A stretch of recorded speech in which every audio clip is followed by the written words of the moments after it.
By the time you were 28 years old, you have so much money you can't even count it. What do? You make your dreams come true. Look! We have a stacked fight card here for you tonight. One shot! One opportunity to seize everything you ever wanted in one moment! Everything that stayed in the round and stayed in the fight. Godfrey loving it. This week, Hawks is having the summit on the sweater already. Mom Spaghetti is nervous. From the service, he was top and ready to drop.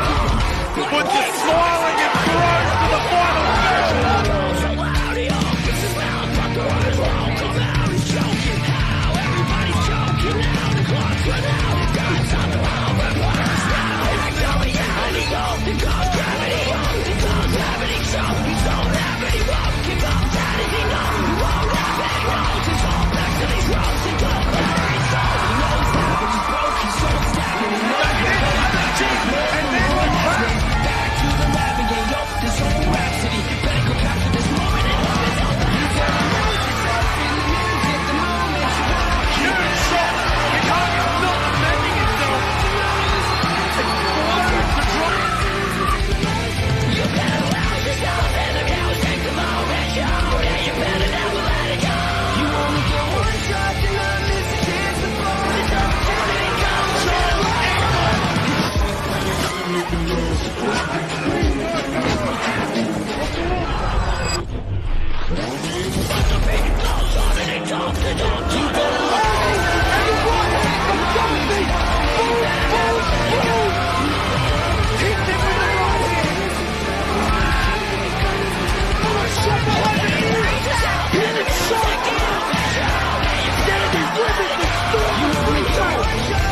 September 16th, Cardiff, first meeting day.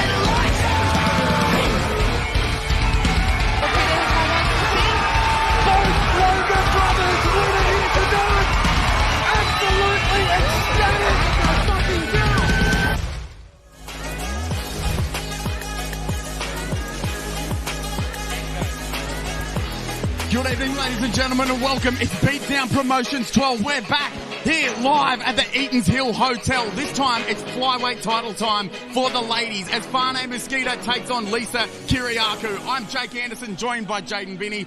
Jaden, mate, what do you make of our main event of the evening? I mean, yeah, we've got Kiriakou coming in tonight. In her last 10 professional fights, 9 of them have gone to a decision, as opposed to her opponent, Mosquito, who is 4-0 right now as a professional, with 3 coming by way of finish in the first round. So this looks to me like a pretty classic matchup of a quick starter versus a marathon fighter. It's going to be super exciting either way. And absolutely, you want to talk about the strength of schedule. Lisa Kiriakou, what is it, 19 fights? This will be her 20th fight since 2018. And Mosquito, there's that meteoric rise where it seems like she's an overnight success, fighting on big platforms such as One Championship. Tonight, those ladies are going to fight for our first ever women's flyweight title. And in the co-main event, man, you want to talk about finishers? We've got Max Kelly, who always puts bums in seats, taking on Alfred Stoddart, a guy who just will not go to the judges. Allergic to the judges, goes out on his shield, much like Max Kelly, who always finds a way to win. Yeah, absolutely. And it's a tough position for Alfred Stoddart tonight, coming off an unfortunate loss in his last bout to one of my teammates, Jackson White, in 10 seconds. And no matter how you feel, it's so hard to come into your next bout and not have that looming in the back of your mind. So especially for someone like Stoddart, who likes to come in and brawl and punch on, I'm excited to see how he approaches it after that unfortunate setback. Yep, absolutely. Both men with their backs against the wall. It's make or break time for them. A lot more fights on our pro card later on DAZN. That's DAZN.com for our main card. Prelims, you're here right now, live and free on YouTube. Make sure you're sharing it with everyone else. But our prelim fights, we're talking about returning favourites like Thomas Shellhammer, like Ben Evans. These guys have been matched up fantastically for this card. Yeah, I couldn't agree more. And we're so lucky we have really young, talented guys going up head-to-head tonight, which we don't always get the pleasure of seeing. Sometimes guys who are young, they're crushing it. They want to protect their records and take it as far as they can, but we're so lucky tonight to have matches like Shellhammer, Max Davidson, Ben Evans, guys who are really young and talented, willing to put it all on the line for us to see. Yeah, absolutely, and that is just such a fantastic point you put in. I mean, we're talking about guys that have got their backs against the wall. The prelims are no exception. Stay with us. We're moments away from our first fight, ladies and gentlemen. Beatdown 12. Good evening, ladies and gentlemen, and welcome to the iconic Eaton's Hill Hotel for the 12th installment of Beatdown MMA. My name is Cody Maverick, and I'm so excited to be your fight MC this evening. A huge shout out to the amazing sponsors that made Beatdown 12 possible here tonight, and a special shout out to our loyal main sponsor and long-standing partner here tonight. Let him hear it, ladies and gentlemen. Make some noise for Next Gen Construction. And as for the prelims, and for those at home wanting to watch the live stream, jump over to YouTube. Watch for free for a stacked 9-fight amateur undercard. Only on the DAZN Sport YouTube channel. That's DAZN Sport, live and free on YouTube. Then we jump over to our main card, live and exclusive straight to you from the home of MMA, DAZN.com. That's DAZN.com. Search for Beatdown 12. Now, ladies and gentlemen, the fighters are ready to put on a show for you tonight. Brisbane, let the fighters hear it. Beatdown 12 starts right now!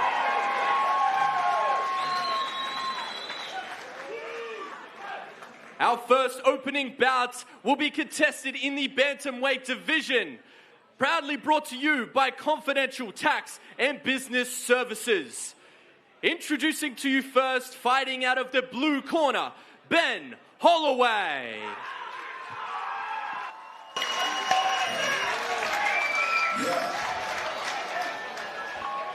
Welcome, ladies and gentlemen. Tonight's Beatdown Promotions event is proudly presented by Next Gen Constructions. Whether you're building a custom home or completing renovations and extensions, Next Gen offers amazing service and great quality throughout. Head to nextgenhomes.com.au to learn more as we welcome Ben Holay, fighting out of Northern Alliance MMA. He's 0-1 in his amateur record, Jaden. He's a young athlete who's been training since the age of 9. What began as self-defense quickly became a lifelong pursuit, and he told us within a few weeks he knew that this is what he wanted to do forever. And now he's stepping in for his second bout. He says that he fights for the people who believed in him, and for the younger version of himself who believed of being right here where he is right now. And that kind of motivation shows in his style. He's confident, he's creative, and he's willing to take risks to make a moment happen in the cage.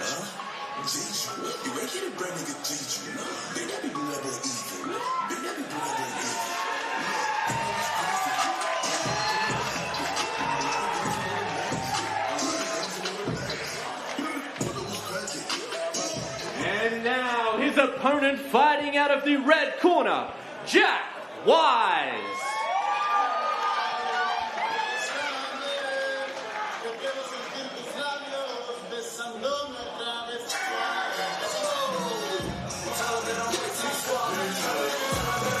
And here is Jack Wise.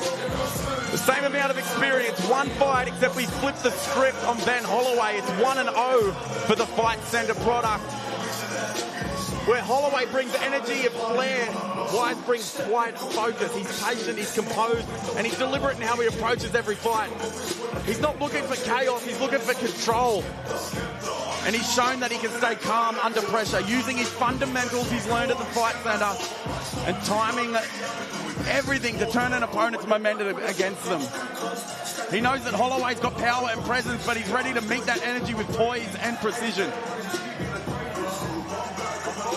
As he finishes up his prep at the checkpoint, two promising bantamweights, both learning, both dangerous, and each one trying to prove they're the one to watch. Ben Holay, the showman with ambition, And Jack Wise, the technician with composure. At this early stage, it's not about flash or records yet. It's about who can put their lessons together when the door closes. As we kick it back inside the cage with Cody Maverick. And now, ladies and gentlemen, this fight will be contested 3 by 3 minute rounds in the Bantamweight division. Introducing to you first, fighting out of the blue corner, he trained by the team at Northern Alliance MMA with an official weight of 61.6 kilograms, making his second walk to the cage tonight, fighting out of Brisbane, Australia. Ladies and gentlemen, make some noise for Ben Holay! And his opponent, fighting out of the red corner, trained by Ben Johnston out of the Fight Centre Brisbane, with an official weight of 61.5 kilograms. He's had 2 fights, 1 win, fighting out of Brisbane, Australia. Ladies and gentlemen, Jack Wise! When the action begins, your referee in charge, Claire Fryer. Fight number 1, Beatdown Promotions 12. Holloway versus Wise is underway, and so is our card. 2 lefties, Jaden. Immediately some intrigue into this matchup. Oh! A shot from Wise very, very early. He's looking to go low. He went high with the 2. And now he shoots a takedown. We're seeing a little bit of everything already. Yeah, absolutely. And Ben Holloway coming out of training under the Cronin brothers, I can see in his corner. They've been around forever, and the boys are very experienced with boxing and grappling. But I'd say we can look for Ben Holloway to try and utilize his boxing tonight as much as possible. And the utilising's been done by Jack Wise at this point. He's utilising strikes. He's got Holloway into a bit of bother already with those strikes, and now he's got him down on the ground.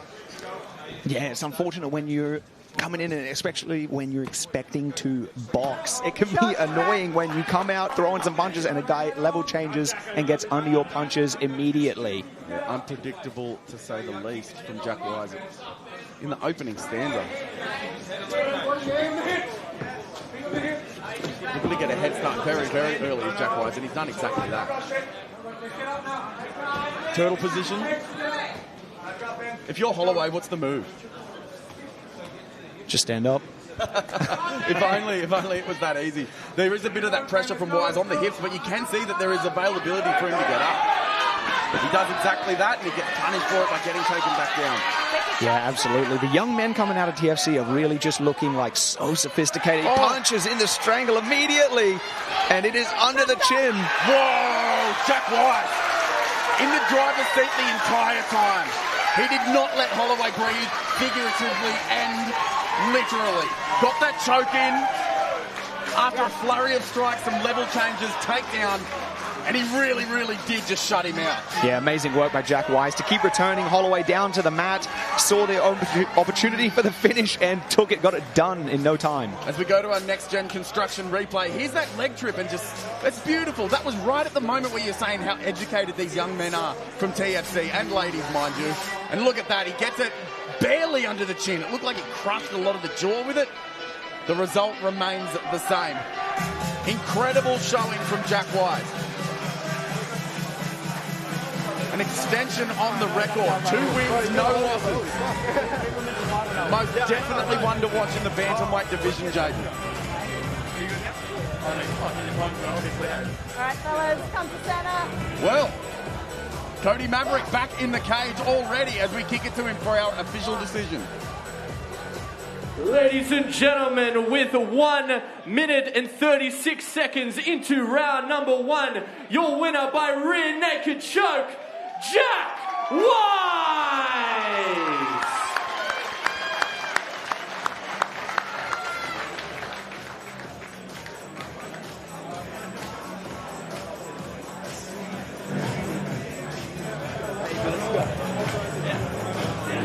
Yeah, I hate to be punny about this one, but Wise really did make a lot of wise decisions there. You really alluded to it, Jaden. A lot of those mat returns.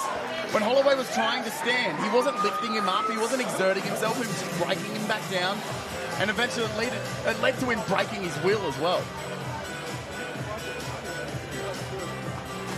Incredible showing there from Jack Wise. Definitely one to watch in the future as we roll on to fight number 2.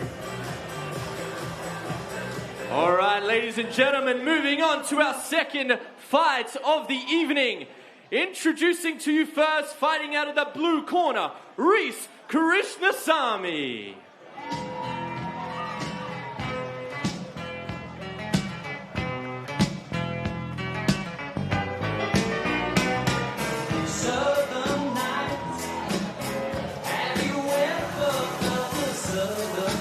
Reese Krishnasamy fighting out of Absolute MMA.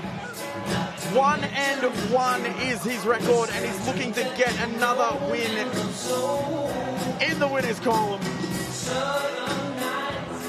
A man who's been around the fight game since his teens, and you can tell by how he carries himself. Sitting at 1-1, like I said, he's looking to shake off a long layoff and show how far he's come since his last outing. He said it best. He wants to apply pressure, play it smart, and take the fight wherever he chooses. In this camp, Jaden, he's focused just as much on the mental side as the physical. Stepping into uncomfortable spots when they stop being uncomfortable. He fights for his family and for the person he calls his best mate. But mostly he fights for the love of the craft itself. He describes his style as methodical and exposing. A very, very interesting combination as he makes his way into the cage. And his opponent fighting out of the red corner, Luke Barado.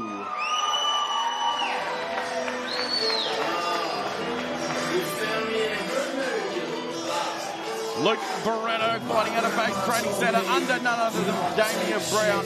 He's also 1-1, but he's coming off a strong win at Beatdown 11, Jaden. He's looking to make it 2 straight here tonight. He's been busy fighting on a July card that we mentioned, and even jumping into a modified Muay Thai bout in between events. So there's no rush here for Barado. His focus is very simple: pressure, pace, and self-improvement. He says he's not fighting anyone else. It's me versus me. His coaches handle the footage and the game plan. His job is to show up and fight. And that's got to give you a little bit of freedom coming into the fight when your coaches have that kind of approach. Yeah, absolutely. It's always such a relief when you're preparing for a fight and you know your team has your back in terms of the study that needs to go on, so you can approach the fight in a smart way. Nothing worse than getting home from practice and having to sit down at the computer for 3 hours and watch your opponent. Absolutely. Barado about to make his way to the cage for fight number 2. Brought to you by MMA Fight Store. Head to mmafightstore.com.au to upgrade your kit today. 2 young fighters, both of them learning who they are inside the cage. Coming back hungry, chasing momentum. It's about pressure, composure, and who can hold their ground when the fight starts to bite back. As we head into the cage with Cody Maverick for our fighter introductions. Ladies and gentlemen, this next fight will be contested in the Featherweight division. 3x3 minute rounds, proudly brought to you by Astute Woolawin. Introducing to you first, fighting out of the blue corner, trained by Simon Carson out of Absolute MMA. With an official weight of 65.6 kilograms. He's had 2 fights, 1 win, fighting out of Melbourne, Australia. Ladies and gentlemen, Reese Krishnasamy!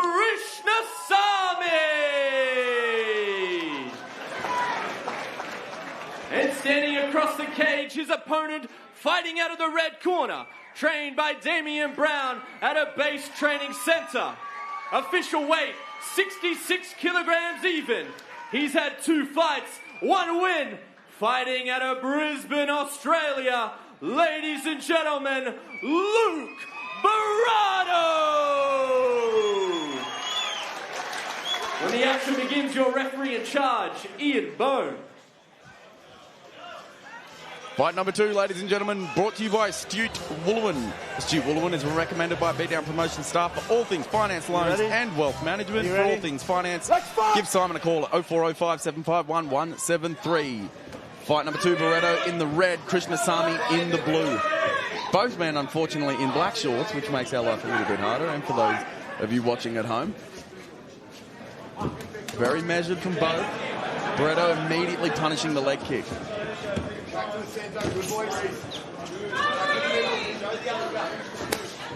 You hear the corner just asking for Reese to show the uppercut, and he does as much. Oh, he's staying there just a little bit too long. This might be the game plan for Barado to counter.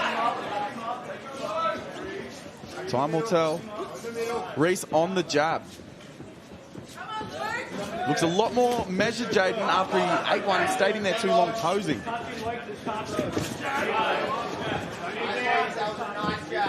He's jabbing in, he's moving out, is Krishna Samy. Oh, and he eats one. Right as I say that, he should have moved it. His entrances are almost a little bit too predictable, aren't they, Jaden? Yeah, I was just about to say, Barado's doing such a great job catching Reese on the way in.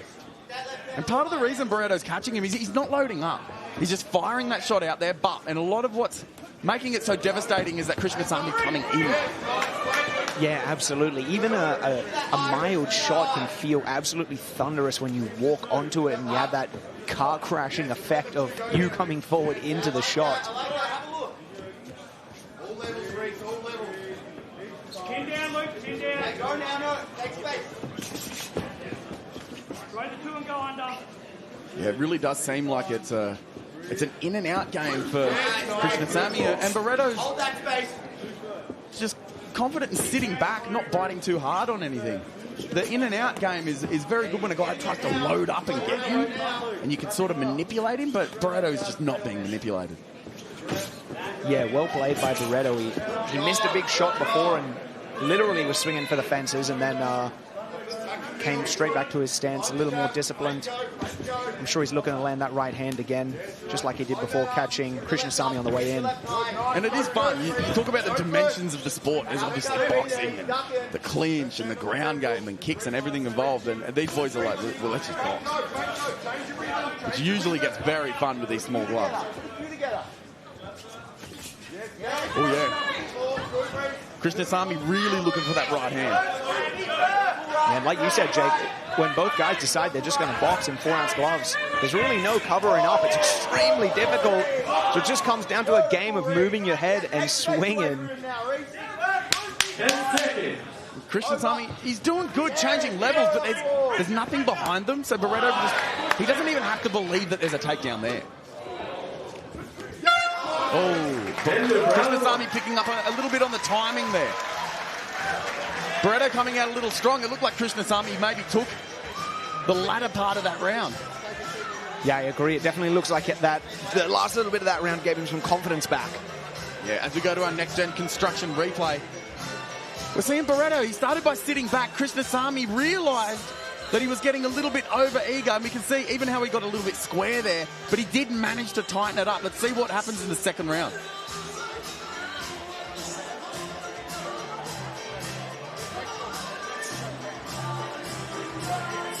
Make sure that you follow us by jumping onto DAZN. That's www.dazn.com. Search Beatdown 12 to join us for our main card. Flyweight title time for the ladies.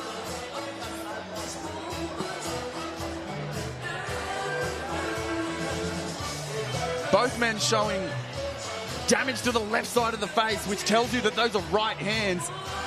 For Barado to create that kind of damage on Krishna Samy, it took like 2 punches. Krishna Samy a little bit more, and that's sort of a metaphor for the way these guys are approaching the fight. Krishna Samy trying to chip away at the cinder block that just seems to be Barado. That's a perfect way to describe it, Jake, a cinder block. And it looks like his hands are cinder blocks too. It does, but Krishna Samy is just starting to find a little bit of room in between those tiny gloves that we're talking about, whether it's a jab or it's the right hand behind it. Yeah, I agree. It looks like he's starting to get a little bit more of Barado to fight on his feints. As I say that, he gets caught. I love this because we're seeing amateurs adapt in the fight, and we really don't see that. It makes for a fun fight, but these guys are actually picking up. Barato's sitting back, countering. It wasn't really working for him. So now he's trying to get in Samy's face a little bit more. You love to see it. Yeah, you're so right. It's pretty rare you see the fight didn't start that great for Krishna Samy. He took some massive punches. Oh, talk about a massive punch. Yeah, but he seems to be taking it well and adapting his style in real time to try and deal with this cinder block puzzle. Now I love what Krishna Samy's doing. Barado started pressuring him because he was doing the in and out, but now Krishna Samy's moving laterally. It's beautiful. Yeah, dangerous check hook that just missed there a few moments ago. Hey. It's absolutely still a consideration. Some of these shots are really bothering Barado. Bit of claret on the eyebrow of Barado. Oh, he punishes him for a kick again.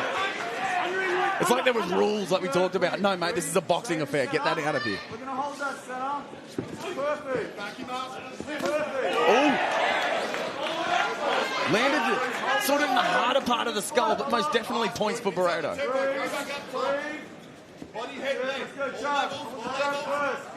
Yeah, I love that advice. Body, head, legs. Using one to set up the other. Because we're getting a little bit one-dimensional. Which isn't a bad thing. We mentioned that it can make it exciting, but it can make it predictable as well.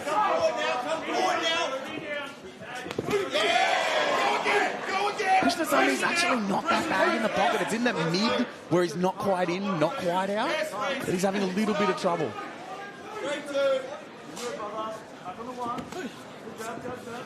It's absolutely the right hand that Barado's having trouble with. Yeah, I couldn't agree more, and it seems to me like Krishna Samy's doing a much better job just staying moving later into this fight. Barado's starting to seem a little bit more heavy-footed. Speaking of heavy feet, you're a prophetic to it. That's the second time you've done that, Jay. Oh, yeah, Barado finding that counter again. Finishes the round full of vinegar. Very, very interesting. First round, Barado had success. Krishna Samy took it over. Second round, Krishna Samy had success. Barado started to take over. What a fantastically matched fight as we head to our next-gen construction replay. Going to the body, then up top was Krishna Samy. I love that. Especially with a guy like Barado, you know he's going to be there, but more importantly, you know his body is going to be there.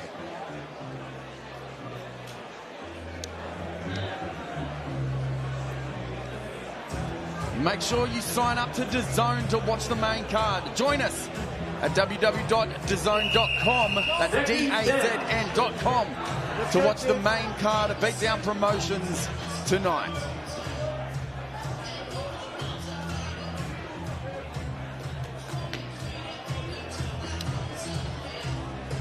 Barado, Krishna Samy, round three. Round three brings me make some noise. Let's go.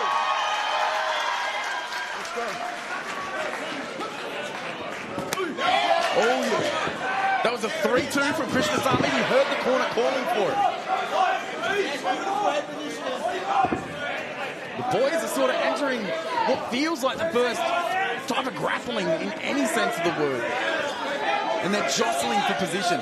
Mate, Jaden, when you've got a cut brow like that, and then somebody just uses that head control to grind their forehead into you, man, that's got to be horrible. Yeah, absolutely horrible. It starts blinding you. The blood in your eyes stings. An all-round super unpleasant experience. Beautiful takedown by Barado. Speaking of unpleasant experiences, the gravity pulling that blood down and Barado's face right there, it is a consideration when your opponent is bleeding and you are ear to ear. Krishna Samy fighting gravity, fighting Barado as well. We talk about it a lot. The half guard position, it actually pins you to your opponent and it can lead to you being stuck. Yeah, absolutely. It's a position, if you don't know what to do, it's really easy to get trapped and pinned. But it seems to me like Krishna Samy knows what to do. His corner's definitely telling him exactly what he should be doing. Seemingly stuck behind, well, with the cage and Barado on the other side, rocking a hard place.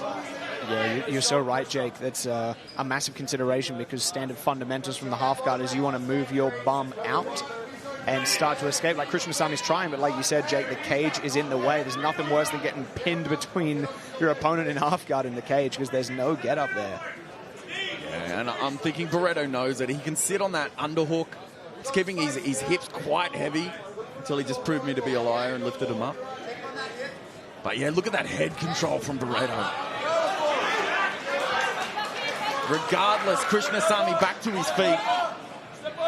A great job by Krishna Samy to get back up there. Luke Barado just strikes me as someone who's very strong. You can just see the way he locks his hands, the way he's kind of manhandling Krishna Samy here.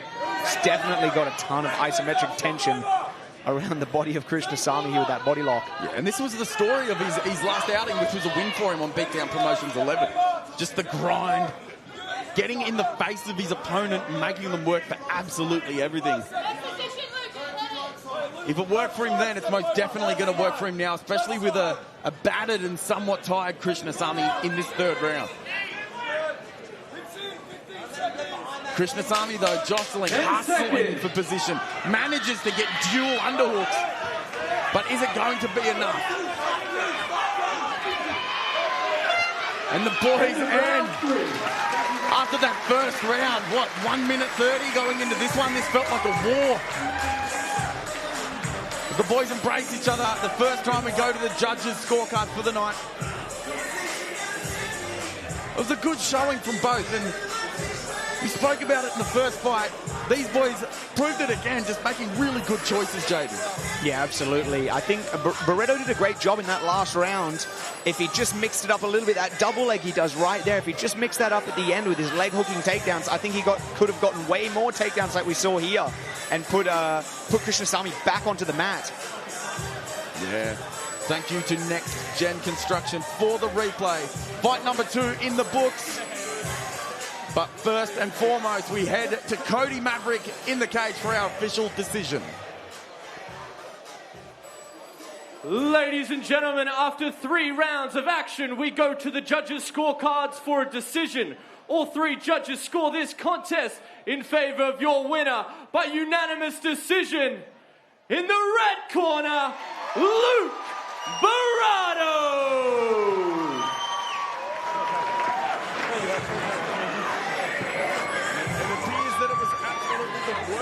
In that third round, it took the fight away from Krishna Samy and handed it over to Luke Barado. I've got absolutely no qualms about that, JD.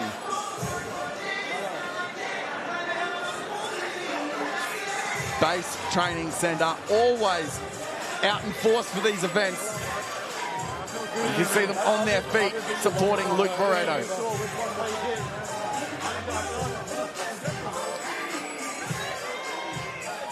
Ladies and gentlemen, we move on to our next fight. In the lightweight division, proudly brought to you by Gorilla Grind, Bren Dale. Introducing to you first, fighting out of the blue corner, Logan Miller.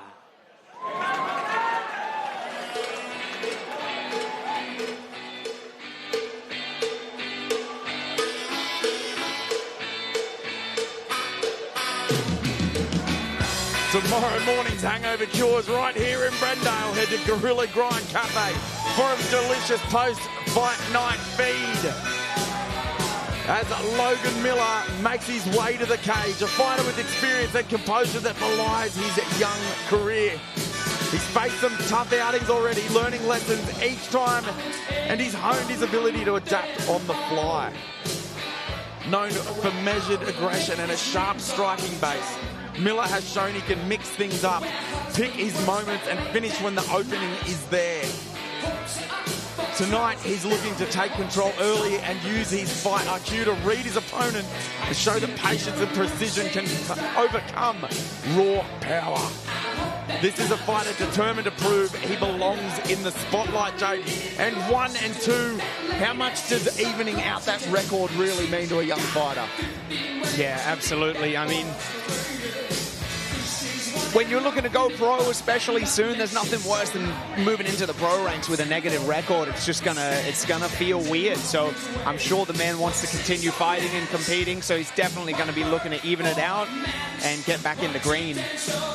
Yeah, absolutely. Wanting to enter those pro ranks eventually, and doing so with a little bit of green light momentum is Logan Miller. And his opponent fighting out of the red corner, Kai McGrath.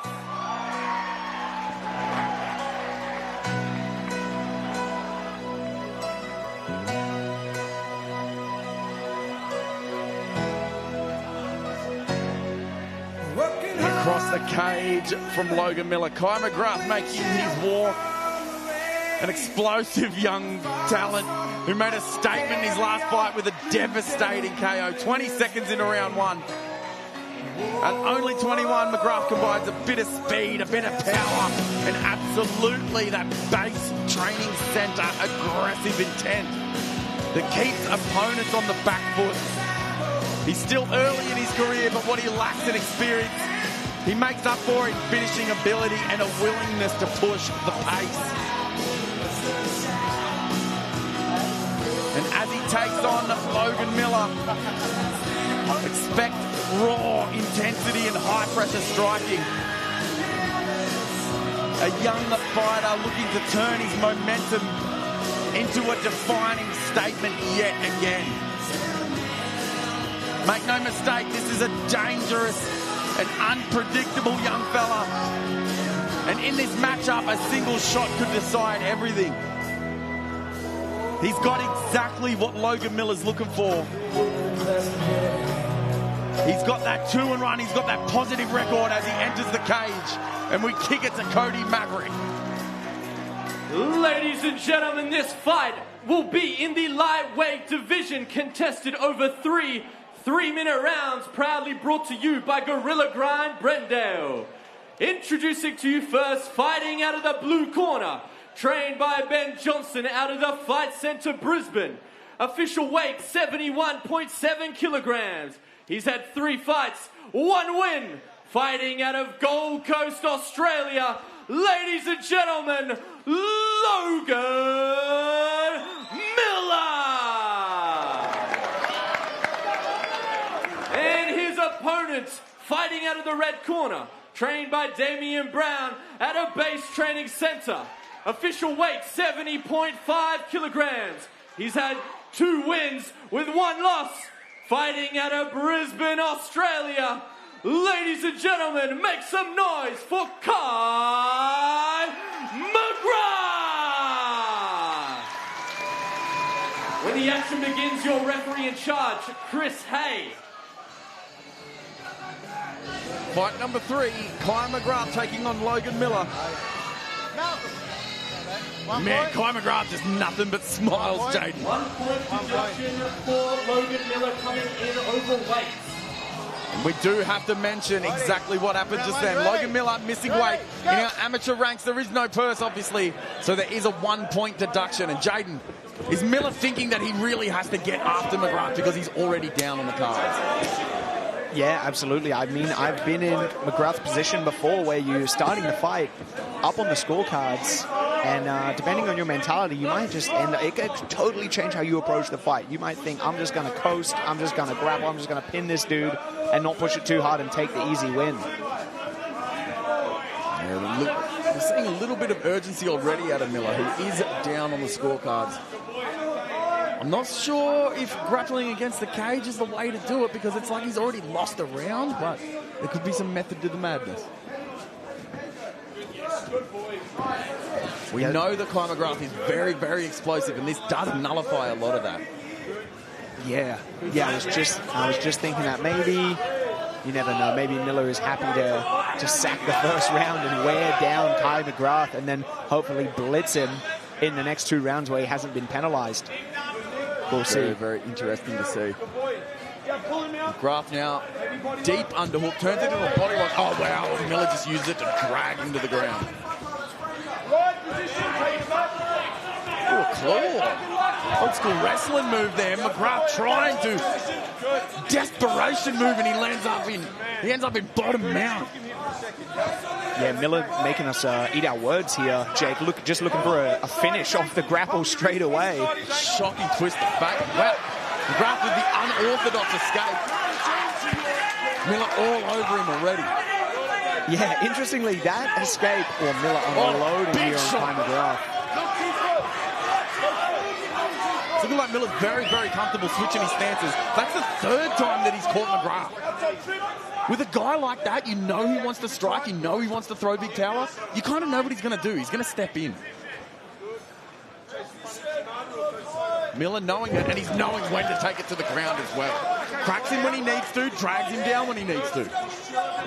Yeah, absolutely. And you can just hear from the corner advice coming for Logan Miller. They have, at TFC, some pretty sophisticated wall wrestling systems. I'd say if you're not a sophisticated grappler on the wall and you have not spent countless hours there, you're going to have a very tough time dealing with Logan Miller's grapple on the fence. I'm sure Kai McGrath just wants to get out of there, absolutely peeing blood out. Yeah. To your point, wanting to get out of there, I mean, blinded, stifled, being pressured by Logan Miller, and it's absolutely affecting his vision. Like you said in the last fight, it really does sting, doesn't it? It's got that metallic tang to it, and you can smell something that's really meant to be inside your body all over your face. Yeah, just a horrible, constant reminder that the fight's probably not going your way. Very, very, very strong round from Logan Miller. Not only manages to win in some of the striking, gets the lion's share of the grappling, and also splits Kai McGrath. You want to talk about a shocking start to a fight? Let's watch it again on our next-gen construction replay. Big shots from Logan Miller. Starts handing them to McGrath, who gives him a deep underhook into a body lock, and he uses that to just drag him down to the mat. I have no issue saying that that was a Logan Miller round. And if you're liking the action so far, sign up to DAZN to watch the main card. Join us at www.dazn.com and sign up to watch our main event.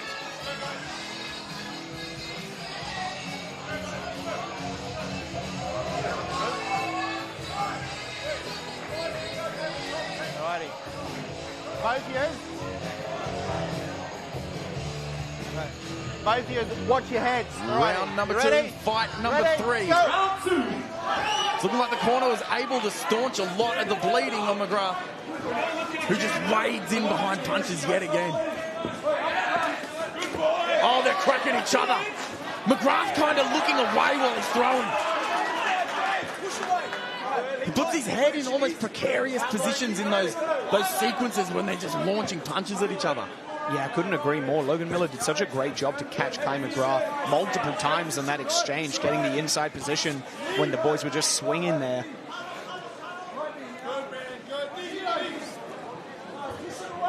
And this clinch work of Miller just must be suffocating. You're looking at all the good choices that he's making. As soon as McGrath tries to do the right thing and moves, tries to relieve some of the head control, he gives up an underhook. Absolutely brutal.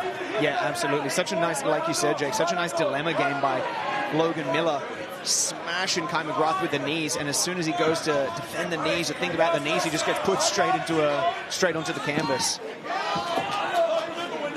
Just the wherewithal of Miller. He's keeping his guard up. He's reading those punches and then finding entries into the clinch.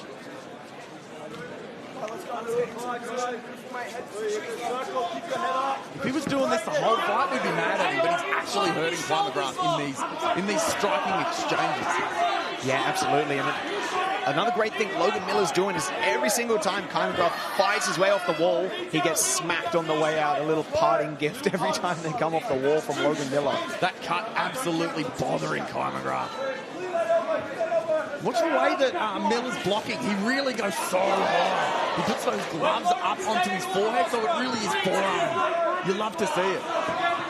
No big gloves to hide behind.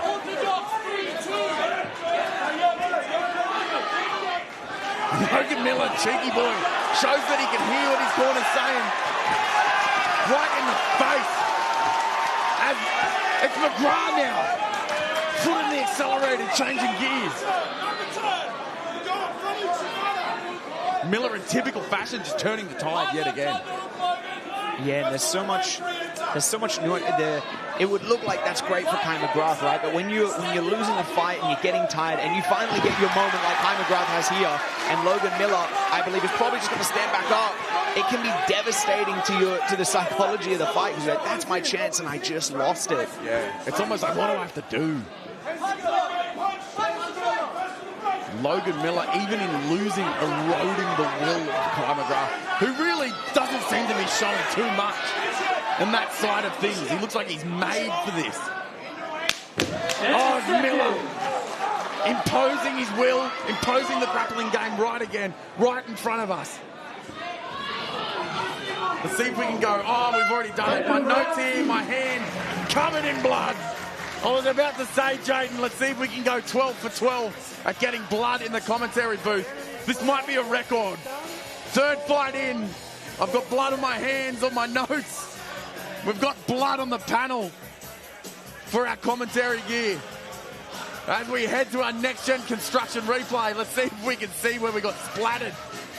Huge punches by McGrath. And again, we see the wherewithal of Miller being able to block and then come in on a clinch. And you want to talk about a clinch. Huge takedown from Kai McGrath. Sign up to DAZN to watch the main card with us. Join us at www.dazn.com to watch Fane Mesquita versus Lisa Kiriakou for our inaugural flyweight women's title.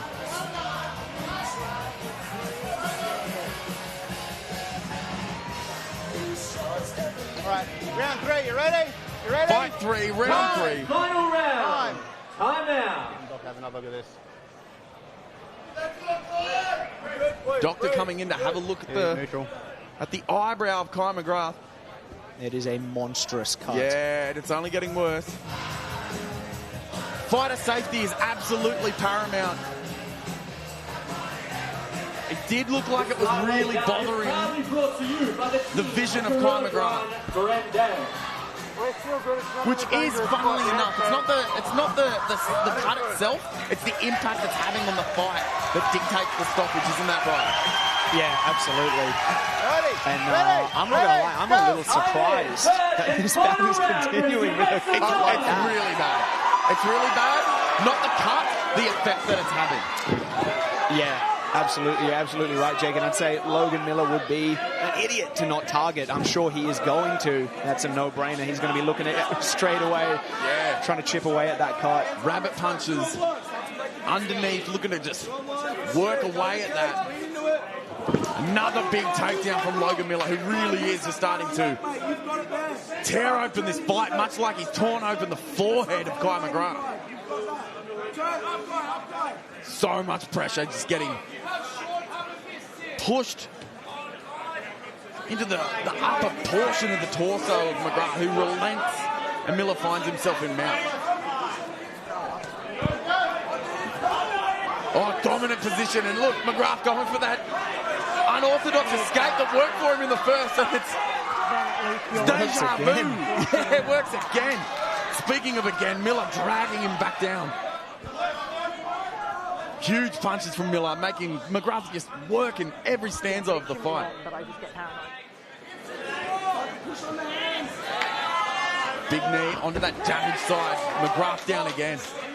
Yeah, Miller just doing such a phenomenal job of riding Kai McGrath, just making him carry all his weight on the way up when he gets up, and then slamming him back down to the canvas. Yep. It really is that turning point of who's getting the worst of it. Is it the man doing the takedown, or is it the man standing up? And I think this one's pretty self-evident. Yeah, and props to Logan Miller. If you watch him take down Kai McGrath, he never puts in a massive effort. He just uses trips.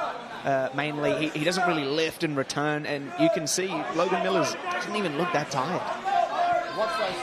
Yeah, he's kept this pace all the way through, just cruising at a gear and a speed that he can maintain. Huge punches from underneath. Kai McGrath just sacrificing his skull to get up, and that's all the thanks that he gets for it. Yeah, it looks to me like this bout may be over very soon. I think Kai McGrath may have had enough. He was struggling to deal with Logan Miller now. Absolutely valiant effort, but he finds himself in a arm triangle at the moment. You can just see the blood oozing from that the pressure that was on the choke. Kai McGrath valiantly fighting. But we can literally smell the metallic, the tang of the blood here in the commentary. But Kai McGrath has a smile. Logan Miller just going to work. McGrath down for what could be the 12th time in this 10 seconds, round. ladies and gentlemen. Never say die is Kai McGrath. Third round in a round where he's been ragdolled. Still fighting to the final bell. Unbelievable. Absolute clinic by Logan Miller there. Yeah, absolutely. Huge win. It'll be interesting to see. We can only speculate on what effect the weight miss had, whether he felt more fresh, whether he felt bigger and stronger, but a lot of that, I think, was a technical advantage in just some of those choices that he was making, Jaden. I couldn't agree more, Jake. Obviously, weight comes into it, but I think Logan Miller was probably just the better fighter tonight. Yeah, there was significance in skill that we can see in our next-gen construction replay, and he's just absolutely going to work on Kai McGrath. Kai McGrath earning everything, even earning the ability to stay in the fight. It's so hard when everything you're doing, the best of your ability, the best of your skill, and the best of your energy is just maintaining, staying in the fight.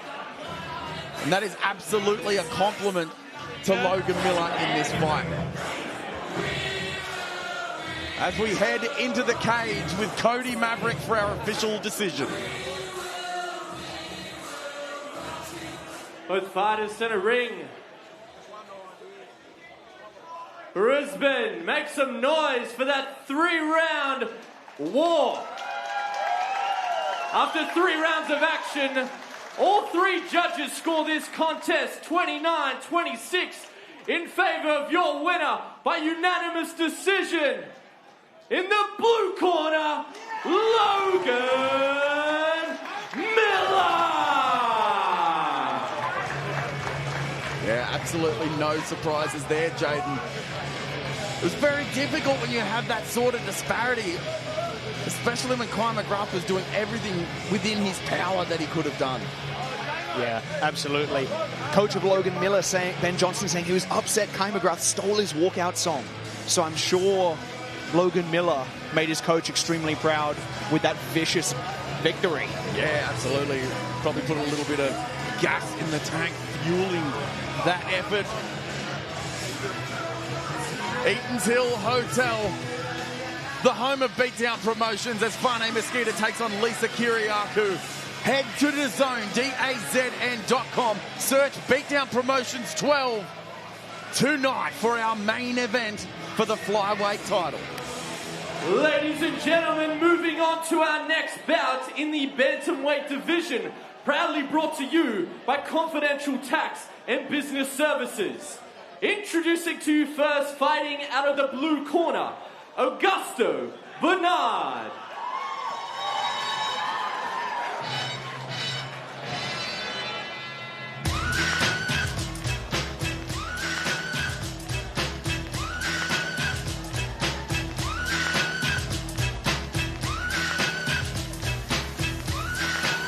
Augusto Bernardi. This fight is about doing what he loves. No approval needed. No outside noise. A coach at Fight Cross, and he's a known grinder in the room. He describes his style as live by the sword, die by the sword. And he's a man who accepts the risks because he loves the fight itself and not just the outcome. After a full camp free of setbacks, no injuries, no illness, he's come in focused on improving his cardio and his wrestling. He says that this one's about proving his evolution, putting pace on his opponent, showing that his lessons from past fights have been absorbed. He's taken them to heart. A technician at heart with a streak of wildness. Bernardi always brings the scrap, and he's back on Beatdown Promotions.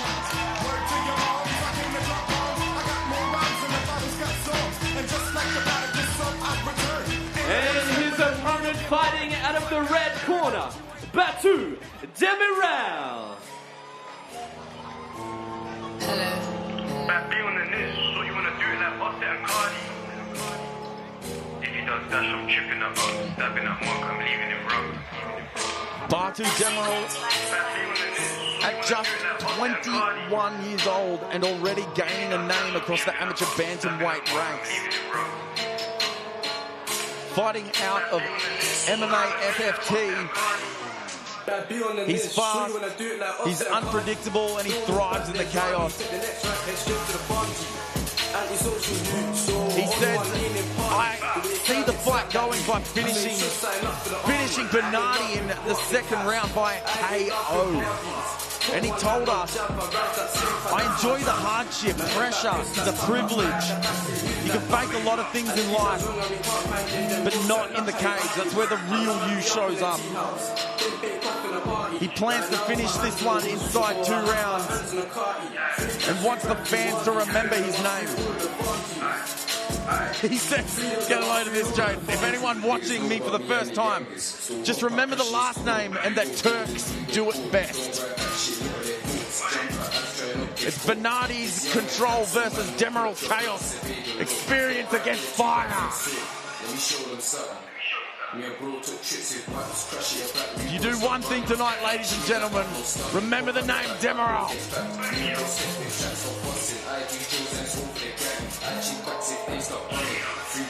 I love a fight between 2 tested amateurs, Jaden. It's got a hint of those mistakes that make the fight fun, but still some of that recklessness. I'll be in the field like Lampard, my boys been scoring the goals like King. Ladies and gentlemen, this bantamweight bout is proudly brought to you by CTBS. This fight will be contested over 3 3-minute rounds. Introducing to you first, fighting out of the blue corner, trained by Brian Porter out of 5th Wave BJJ and MMA. Official weight 61.2 kilograms. He's had 4 fights, 1 win. Fighting out of Brisbane, Australia, ladies and gentlemen, Augusto Bernard. And his opponent fighting out of the red corner, trained by the team at an MMA FFT. Official weight, 61.7 kilograms. He's had 2 fights, 1 win. Fighting out of Sydney, Australia, ladies and gentlemen, Batu Demirel. When the action begins, your referee in charge, Claire Fryer. Fight number 4 in the bantamweight division. Brought to you by CTBS, helping fighters and businesses stay financially sharp all year round. And sharp is exactly what these strikes are. As Bernardi gets him down, almost gets reversed. But thanks to the underhook, hey, Jaden? Yeah, boys wasting no time getting into it there. It looked to me like Bernardi was going to try and step over the head of Batu Demirel and look for probably a triangle or Kimura here, but now seems to be just trying to establish the pin. Oh, he makes his way into mount. Demirel freaking out, just trying to upend the very strong foundation that Bernardi's managed to get, and we can see him just further that with the grapevine.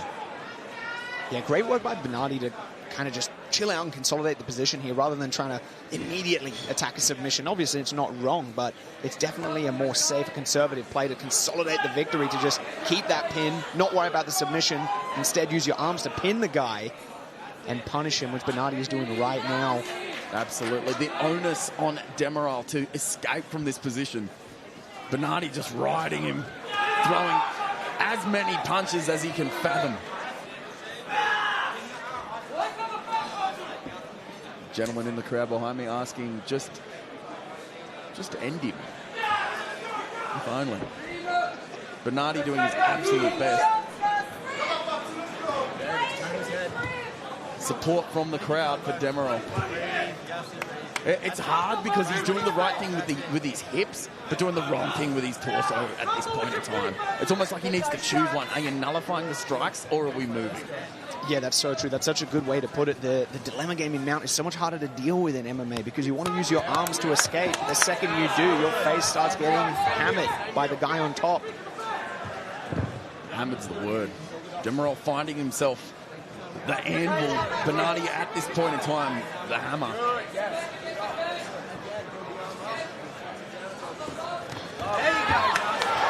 Looking to work himself up, and it's exactly what you said. You're going to eat a few. If you want to get up, you're going to eat a few. And if you don't like it, don't get taken down. It really is that harsh and that simple. Yeah, absolutely. Absolutely. If you don't like it, don't get in there in the first place. Demirel just showing he's got a little bit of pop still in there, but it really does make you cognizant of the fact that the fight can be turned around in an instant. And we really just got evidence of that again, Jaden. Yeah, you're so right. Demirel has a great poker face. He just looks so calm. Like, he's unaffected by the way the fight's going. But I mean, it's got to be brutal on his psychology. He almost got the takedown there. Great Uchimata, got reversed. Bernardi ending up back on his back again. Thunderous ground and pound from Bernardi. Such a dominant position, and that ground and pound, exactly what you said. Sounded like someone throwing a coconut on concrete. It felt like it was hitting me. First round in the bag. Next gen construction replay. And Demirel really showed that he wanted to get in the face of Gus Bernardi. And Gus Bernardi just says, be careful what you wish for. Gets him, drags him down, keeps him there, and just punished him. A lot of that first round. Gus Bernardi showing a lot of the improvements in his grappling game. DAZN, the home of MMA and the home of Beatdown promotion. Sign up at DAZN.com, DAZN.com, to watch these guys go after it. Max Kelly, Alfred Stoddart, 2 finishes in our co-main event in the welterweight division.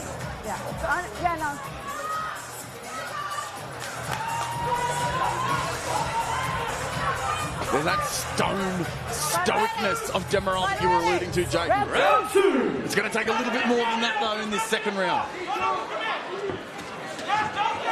Yeah, cracking him again, but Demirel almost getting way too close. They're almost touching foreheads, aren't they? Oh! Bernardi again says, be careful what you wish for. Cracks him with the left hand. I'd like to see a little bit more measured striking from Demirel. Yeah, you're absolutely right. Like, I mean, the man can barely move without just having the freight train that is Bernardi run him down and slam him into the canvas. Trying to run up the cage, but it's a very difficult premise. Especially when a guy's got that really deep underhook and he can almost control that bottom arm. It's a hard prospect. Trying to get up the cage. He's trying to do it again. Bernardi just very wise to it. Looking for who knows what. Yeah, possibly like an armbar there attempt for Demirel, but Bernardi straight back on him. Yeah, just dragging him down. Tenacious, dog in a bone type stuff. Demirel just showing signs of frustration now. Yeah, I couldn't agree more, Jake, and especially when you're, as you said before, your whole identity when you're competing is very stoic, very serious. It can be very frustrating when you have someone come in and just totally shatter your confidence and just start bullying you like Bernardi's doing right now. Demirel. Yeah, it's a different kind of loss, isn't it? Feeling the clock tick away compared to a firefight where it might be a little bit give and take. You can feel that you're a little bit behind. I mean, this is just a different kind of death. And speaking about going to sleep, throws up the triangle, does Demirel. The angle's not fantastic. You want that foot closer to the shoulder, don't you? Yeah, Demirel, he might make us eat our words here, but I'd say Bernardi's been here before. He doesn't seem too frantic, and I can't tell if that's because he's unfazed by the technique or he's just struggling to get out. It looked like he tried to throw his legs over but wasn't able to do it. He looks super unfazed. Yes, he can pull down on the head, but I feel like if you need to pull down on the head, it's not a good triangle. Yeah, absolutely. Bernardi's seeming to show like no respect to Demirel's triangle, but It looks like it's on to me. I would be respecting it if I was Bernardi. He's almost given him the angle on the triangle by trying to come around the side and punch him. Yeah, absolutely. This looks tight. Demirel might be... He does! Oh, an accidental kick there. It looks like he was letting go of the triangle. And he sent Bernardi back down to the mat. Man, unfortunate circumstances at the end.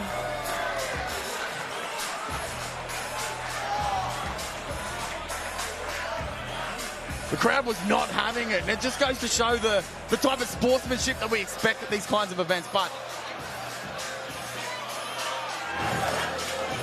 a little bit fiery at the end. Everything's becoming calmer. Beatdown Promotions, 12. We like respect between our fighters as we go to our next-gen construction replay. The triangle is set up. We didn't have a lot of faith in it. And then right at the end, yeah, it was an intentional kick. The crowd is not having any of it. Demirel, to his credit, he's accepting full responsibility for that one. Fighters center cage. Yes. Ladies and gentlemen, your referee has called a stop to this contest with 2 minutes and 44 seconds into round number 2. Your winner by triangle choke in the red corner, Demirel.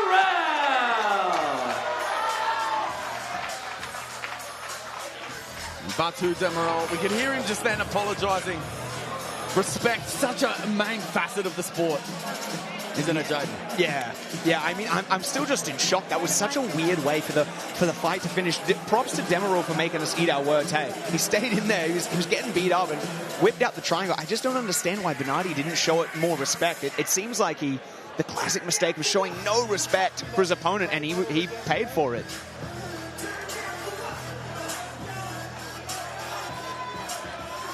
Ladies and gentlemen, moving on. This next bout is in the heavyweight division. Introducing to you first, fighting out of the blue corner, Mohamed Ilas.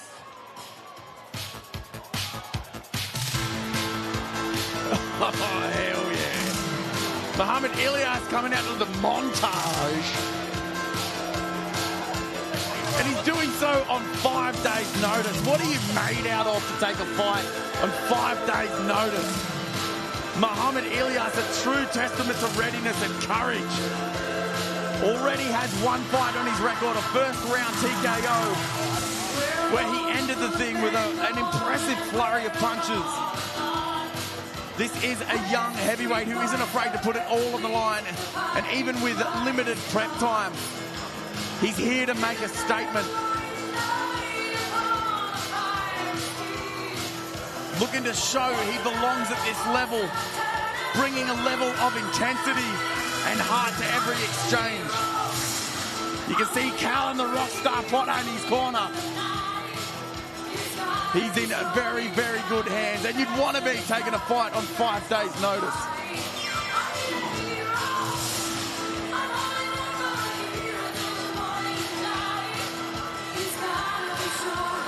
The big boys ready to make it a spectacle, Jaden.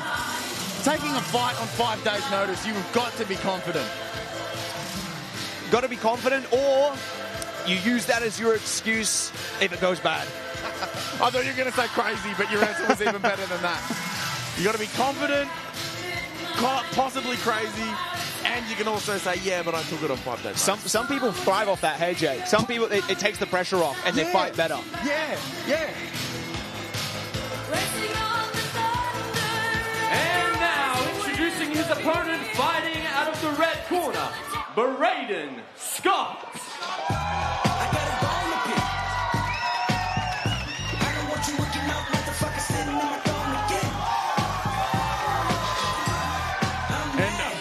Scott, the integrated MMA product, making his way to the cage. A heavyweight known for combining raw power with a willingness to mix it up on the feet. He's had one of his best camps yet, straight from the horse's mouth. Sharpening up his timing, tweaking his technique. and he's already formidable, striking under the guidance of his training partners, Adrian Pang, who you can see there. He wants this fight to be fast, scrappy, and entertaining. And when a heavyweight says that, Jaden, that's music to my ears. Yeah, we're absolutely in for a treat. Two heavyweights who are ready to throw down and absolutely send it. A chance to show the crowd why he's a name to watch in the heavyweight amateur ranks. Expect hard-hitting exchanges, moments of chaos, and a fighter in Braden Scott who knows how to capitalize on every opening. The cage is ready now. It's up to the fighters to give the fans the showdown they came for as we kick it back into the cage with Cody Maverick. Ladies and gentlemen, this heavyweight bout will be contested 3 by 3-minute rounds. Introducing to you first, fighting out of the blue corner, trained by Killian Potter at a Resilience Training Center with an official weight of 113 kilograms. He's had one fight with one win. Fighting out of Melbourne, Australia, ladies and gentlemen, make some noise for Muhammad Ilas. And his opponent, standing across from him in the cage, in the red corner, trained by the team at Integrated MMA. Official weight, 105.4 kilograms, with a record of one fight, one win. Fighting out of Brisbane, Australia, ladies and gentlemen, make some noise for Braden Scott! When the action begins, your referee in charge, Ian Bone. Fight number 5 on our card, proudly supported by Astute Woolwyn, recommended and used by Beatdown promotion staff for all things finance, loans and wealth management. For all things finance, give Simon a call on 0405 751 173. Immediately the boys getting to work, Jaden. Braden Scott in the red, Ilas in the blue. Our referee Ian Bone just running for his life as the boys collided at the start of that round. True story, I saw these guys coming into the venue today and I thought, man, heavyweights are getting smaller. And then I realised I'm a fat man. So there's a little anecdote for you here. These guys are most definitely big units. And Ilas smart enough to smother Scott immediately. And we can see why. Big shots coming from Scott, even in that close.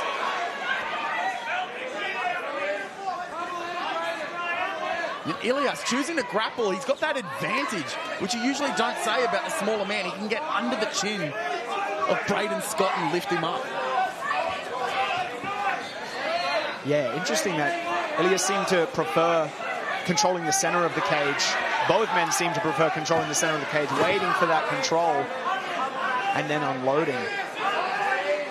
Braden Scott just, every moment that he gets to strike, and we know that's his forte, that's what he wants to do.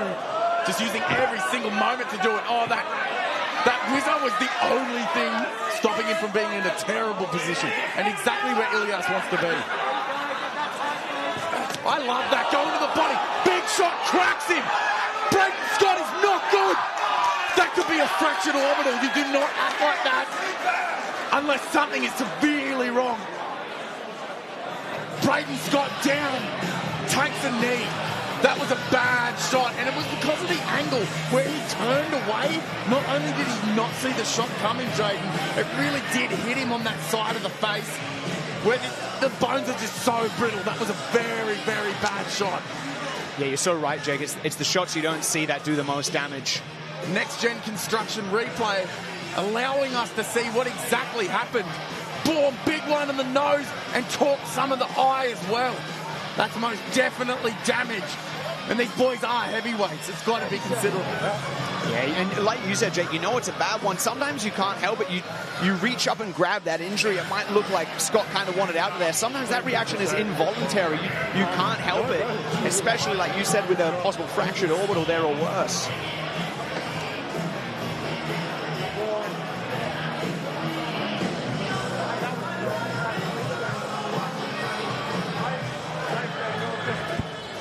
Ladies and gentlemen, your referee Ian Bone has called a stop to this contest in 1 minute and 29 seconds into round number 1, declaring your winner by TKO in the blue corner,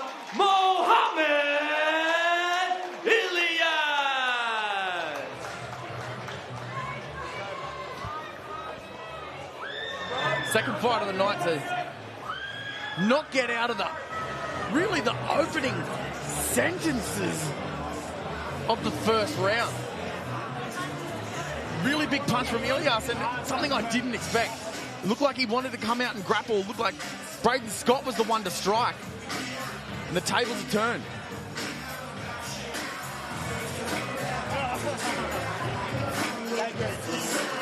Magnanimous in victory is Ilas.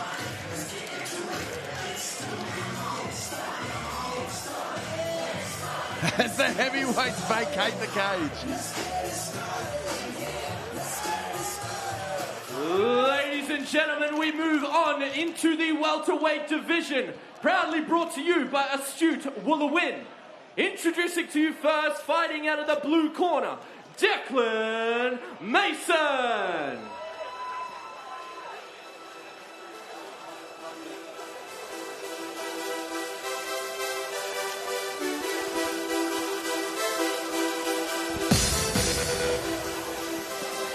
Oh man, this takes me back. Declan Mason making his debut after a hard-fought camp filled with tough rounds and high expectations. He's coming in looking to show the full picture of his game. A well-rounded fighter who's eager to entertain and prove he belongs under the bright lights. Calm, confident, ready to let his preparation speak for itself. As tonight marks the start of his journey in the cage. And Jaden, I love an amateur debut, especially when the weights get a little higher, but there's the element of recklessness meeting potential for power, isn't there? Yeah, absolutely. Both boys on debut, and like you said, Jake, I mean, they've never experienced the devastation of a loss before, so they're coming in with nothing to lose. You can expect both men to absolutely go for it.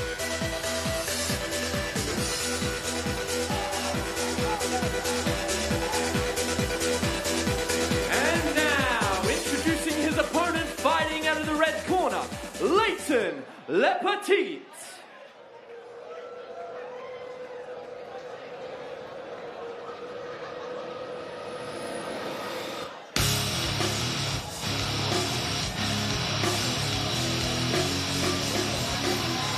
And here comes possibly the most handsome man I've seen this year, Lepetit. He's not just a fighter, he's an actor. When he performs fight scenes, he doesn't want a stunt double. He wants to be the real deal, and this is part of it tonight. And that drive for realism becomes reality. Also on debut, he calls his style rangy, fast and strong. And behind the technique is a clear purpose. To test himself, to lead by example for his team, and to prove that his belief in persistence pays off. Fighting out of the renowned Combat Lab. For Lepetit, this isn't just a fight. It's the final piece of a challenge he set for himself years ago. Lepetit ready to turn performance into proof.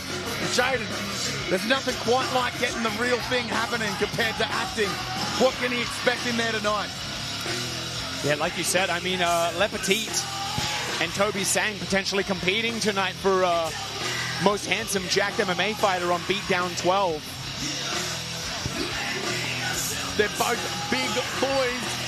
Toby Sang, obviously the undefeated professional fighter in our ranks, and Lepetit looking to follow in his footsteps as he makes his amateur debut.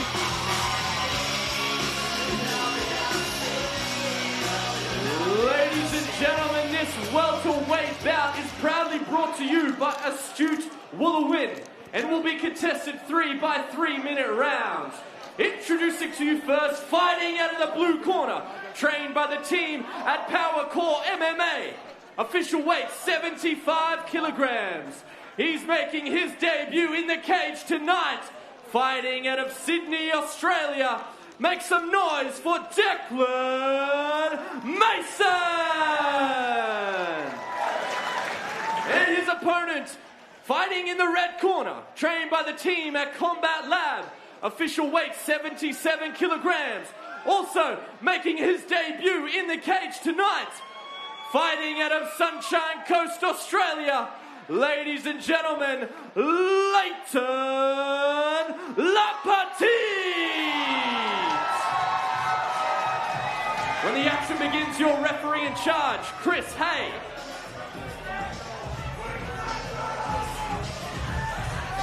Fight number 6. Mason versus Lepetit. Declan Mason in the blue, Lepetit in the red. Both on debut. Oh, immediately the boys are getting to it. They're looking quite composed at being in the pocket together. And Declan Mason being the first one to shoot. Lepetit using that front headlock to punish him for it. And that is a strong guy grabbing onto that neck and shoulder area. Yeah, great work by Lepetit trying to get the hands back down to the mat. Like you said, looks insanely strong. I'm not going to lie, when he walked out, I forgot that this was a welterweight fight. He does look like a middleweight. Yeah, I couldn't agree more. Well, like you mentioned, Jake, the boys just absolutely going for it, both on debut. Not sure what to expect, so they're just absolutely sending it. Walking forward with the teeth, probably not the best idea for Lepetit. He's walked in a few times now, and he's almost got in trouble every time. Yeah, absolutely, especially when he's kicking, seeming to just get caught on the chin every time by the hands of Declan Mason.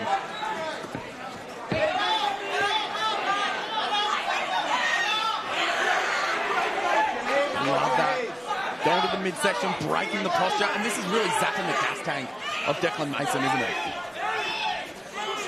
Yeah, like you mentioned before, Jake, the front headlock of Lepetit just looks like it.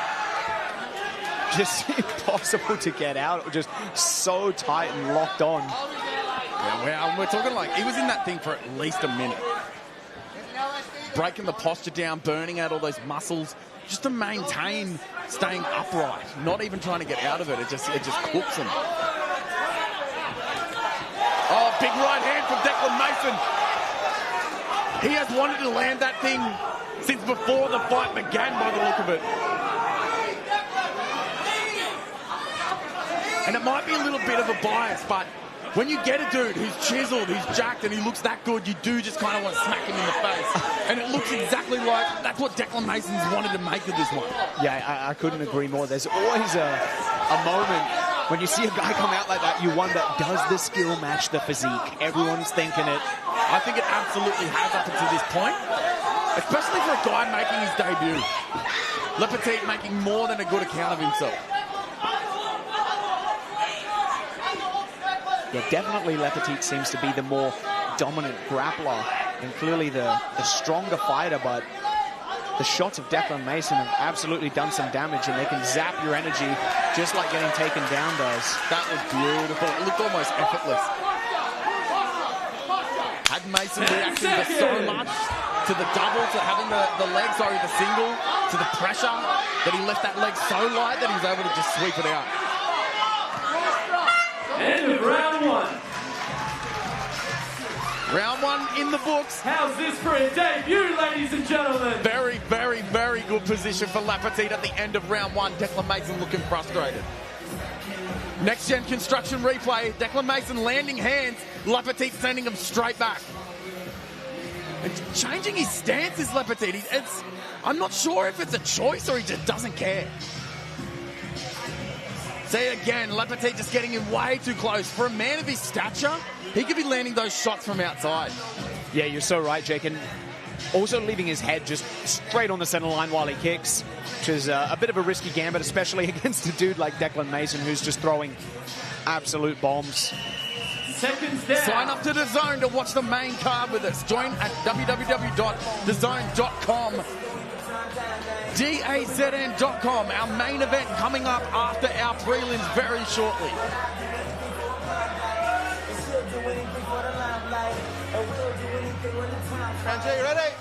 Ready? Round 2, Brisbane. Lepetit getting exactly what he asked for. He wanted the real thing. Declan Mason proving to bring that.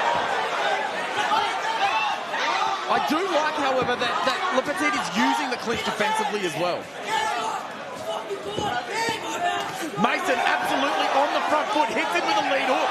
Oh, he's wobbled him. It looks like the faculties have gone out from Lepetit, but he manages to have the wherewithal to put him on the cage. Yeah, And Lepetit looking like, props to Declan Mason for having big shots, but Lepetit does not take a shot well at this stage in his career. It really off-balances him. It moves him. His whole body rocks. He gets shaky. He's probably very happy he was able to secure this takedown and get a bit of reprieve from those massive shots. Yeah, and doing it so early on, in 2 minutes' time, we've probably forgotten about a lot of these big shots from Declan Mason. He encourages him to roll over onto his belly, and if you train at somewhere like Combat Lab, you got to think Lepetit knows exactly what to do from here. Looks like he's fighting to get it under the chin. Looks a little high, and it's exactly that. Oh, he snakes it under again. Big dude like that. It's on the fingers. Oh, no, he does get it. Man, from being rocked to getting him down and then into that dominant position, Lepetit is legit. We can talk about what he looks like and the acting and stuff like that. He's 100% legit.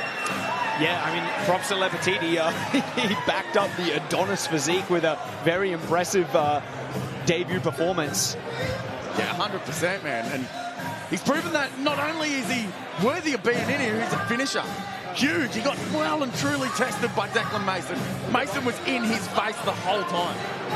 Yeah, tested is a perfect way to describe it. Really impressive by Lepetit to come back from getting absolutely smacked, as we see on the replay.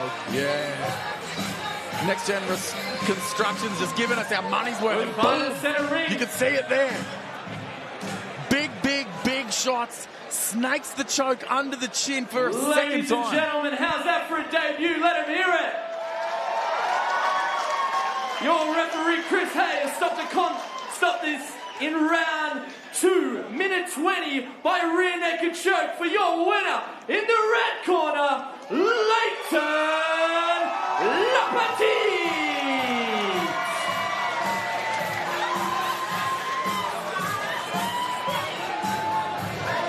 Lepetit representing Combat Lab, proving that he isn't just an actor, he's absolutely a fighter at heart. He's performed above and beyond, taking the win tonight, taking what he portrays on the big screen and absolutely backing it up like you said, Jason. He did fantastically.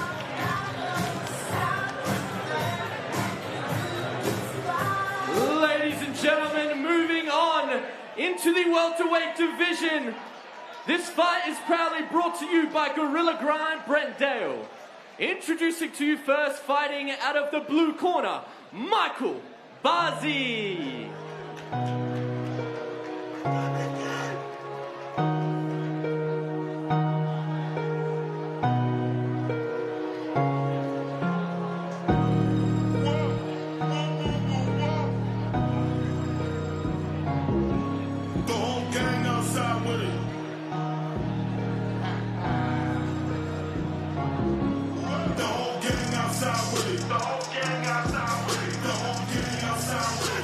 Comes. They call him Mayhem. Michael Bazi fighting out of Family Fight Team. That's MMA FFT in Sydney. Bazi burst onto the amateur scene earlier this year with a first-round finish. Ground and pound, controlled chaos, the kind of composure that doesn't look like a debut. But to those who know his story, that moment was years in the making. He speaks openly about where he came from, what he's had to overcome, and how fighting completely changed the way he sees the world. For Bazi, it's not just about the cage. It's about transformation, hard work, dedication, and surrounding himself with people who believed in him. Under the guidance of Renato Subotic, he's turned that belief into skill, and that skill into a massive impact in his debut. Tonight, Mayhem returns to prove that his first win was just the beginning.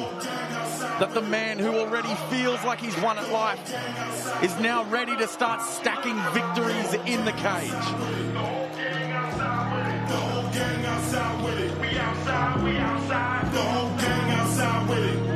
And now his opponent fighting out of the red corner, David Barado Cardenas.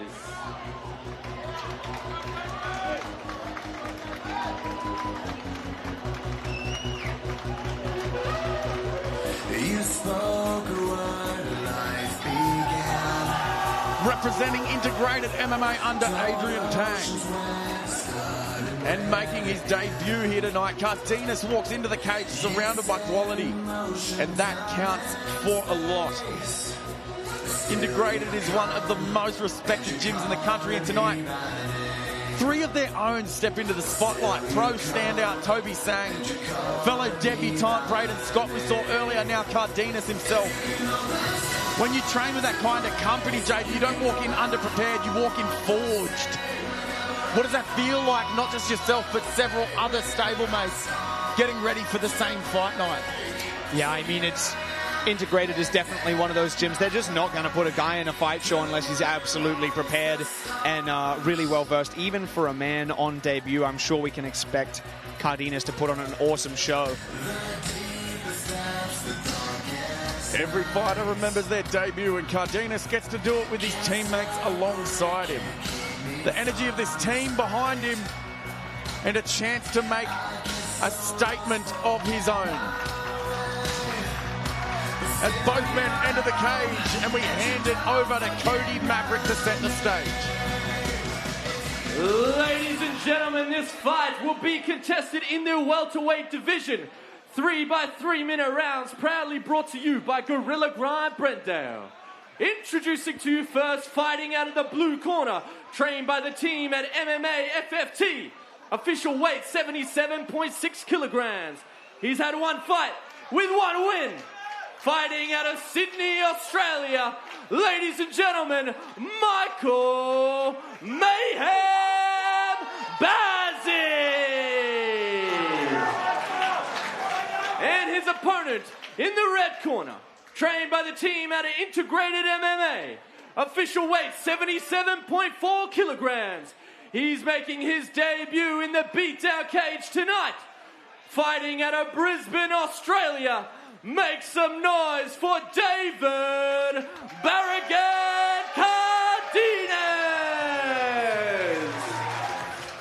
When the action begins, your referee in charge, Ian Bones. Michael Bazi taking on David Barado Cardenas. Bazi in the blue, Cardenas in the red. Round 1. Oh, immediately, just nothing but right hands. Oh, goes high, does Bazi early. The boys end up in a clinch due to the furiousness of what just transpired. Yeah, they literally just sprinted at each other at the start of that bout. Both men coming in so composed and calm looking.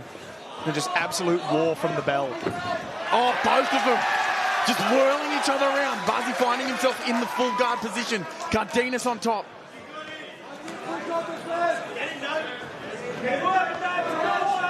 Shout out to our sponsor, luckiest.com.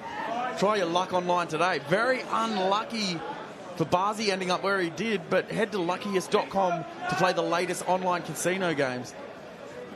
This is absolutely no game what these boys find each other in at the moment. Bazi, feet on the hip, shrugs him off. Manages to make enough space to get himself up. Cardenas just trying to elevate him, but it does take a lot out of the stamina bar. Yeah, I agree. A little bit of a maybe debut nerve showing there. It's a bit of a rookie mistake. You don't want to pick someone up and put them back down on their feet because it's devastating to your cardio, your gas tank. Oh! Bazi just got through. Huge fight. That looks to be under the chin. Yeah. It's getting the respect of Bazi. Yeah, well done by Cardenas. Looked like he was getting clipped and then drops Bazi. Staying on him now, pouring on the pressure. Oh, they call him mayhem, and Bazi's getting a lot of it. Goes into the clinch, I like that. That's smart, turns it into an underhook. He's able to calm the storm a little bit. And Cardenas was shredding the body of Bazi at the end of that exchange there. Dragged down to the ground, slammed down to the ground is Bazi. Not a place where he wants to be. Shifts the hips, manages to build himself up. And what does this mean for Bazi? If you're at the receiving end of this, not just the grappling, but you get dropped. Yeah, I'm sure. I mean, I'm sure for Bazi it feels awful, as we see. But I mean, Cardenas not super efficient on the wall. I suspect he is going to start to gas hard very soon. He might be a freak and have insane cardio, but the way he locks his head, he struggles to try to pick Bazi up. Managed to get him down that time, but I'd say Cardenas is absolutely smashing his gas tank right now, really pushing it to try to get the finish. Yeah, I have to agree. High amplitude, but not the most efficient way of doing it. We speak about efficiency, and that really does seem to be getting the attention of Bazi, whether it's under the chin or not. 10 seconds, can Bazi hold on? The corner just begging him to hold on, and he does exactly that. A moment of reprieve for Bazi as he gets to come back into his corner, reset, and a little bit of re-evaluation as well. Cardenas definitely winning, but at what cost? Next-gen construction replay. We look at that, just topsy-turvy spinning from both men. Cardenas knowing what he wanted from that body lock.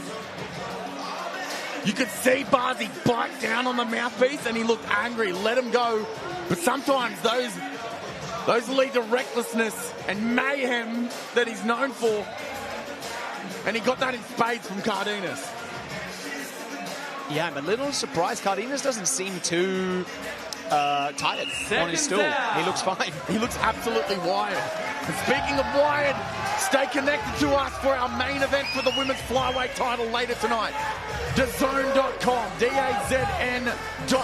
Search Beatdown 12. Are you ready? Are you ready? Fight! Round 2. Oh, straight back into it. Right hand lands and Cardenas eats it. Oh my God, Superman punch.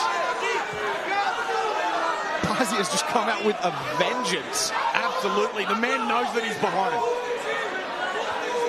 Again, Cardenas straight back to just, it's like CrossFit style wrestling. That's a perfect way to describe it. Give it absolutely everything you got. Worry about whatever damage it does to you or your cardio later.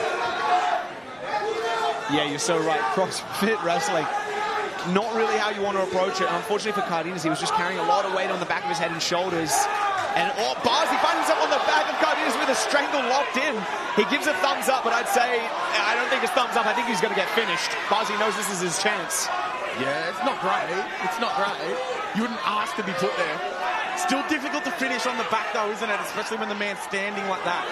Yeah, Cardenas so calm, but I'd say this is on like Donkey Kong. Bazi wedged the hand under his own chin, behind the head. Unbelievable that Cardenas is still conscious. So chill. He could be almost asleep, but he looks very, very chill. Yeah, you're right, Jake. I think this might be like we saw earlier in the night with Bernardi, someone just not respecting the submission and then possibly going to sleep or ending up having to tap. You're in this position, Jaden. What's your next move? If I'm Cardenas, cry, freak out. Yeah. Your life is not getting better. He is a far more composed man than me. He just kind of believed that the choke wasn't working, and then Bazi fell off him. Yeah, unbelievable by Cardenas. This kid is so calm and composed, and for Bazi, that has to be absolutely devastating. I've been in that exact position in the beatdown cage. You lock on a rear naked strangle, the fight's supposed to be over, and you miss it. It's very hard to recover from that mentally. Yeah, you kind of think, what do I have to do to this guy? But even Bazi staying on the back in that position, staying up, you're cooking your legs, you're cooking your adductors. It's very, very difficult. Now he's trying to play guard with some of those muscles as well. Yeah, you're so right. He's trying to play guard. He's wedged between Cardenas and the fence.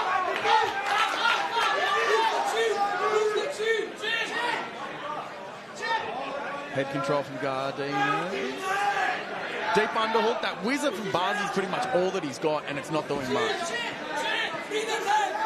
Proactively, at least. Looks to drag the leg out. I love that. At least you're upsetting the balance. You're getting movement. Oh, a bit of a Hail Mary looking for that tower choke. 10 seconds. It's hard to see who's fresher. Cardenas asking for it, and Bazi goes, okay. End of the round. End of round 2. What an interesting fight. Yeah, very interesting. Cardenas just so hard to read. The ultimate poker face. Next gen construction replay immediately. Oh, looks for the Superman punch. Bazi just says no, puts the foot out, the stop sign, looks for the choke from the back. Cardenas, it could be Sunday morning. Bazi falls off, finishes the round throwing canned hams at Cardenas. Yeah, impressive by Cardenas to show absolutely no respect to that strangle, but also, in my humble opinion, pretty stupid. Beatdown Promotions 12, Max Kelly and Alfred Stoddart in our Holay. Head to DAZN.com, DAZN.com for more.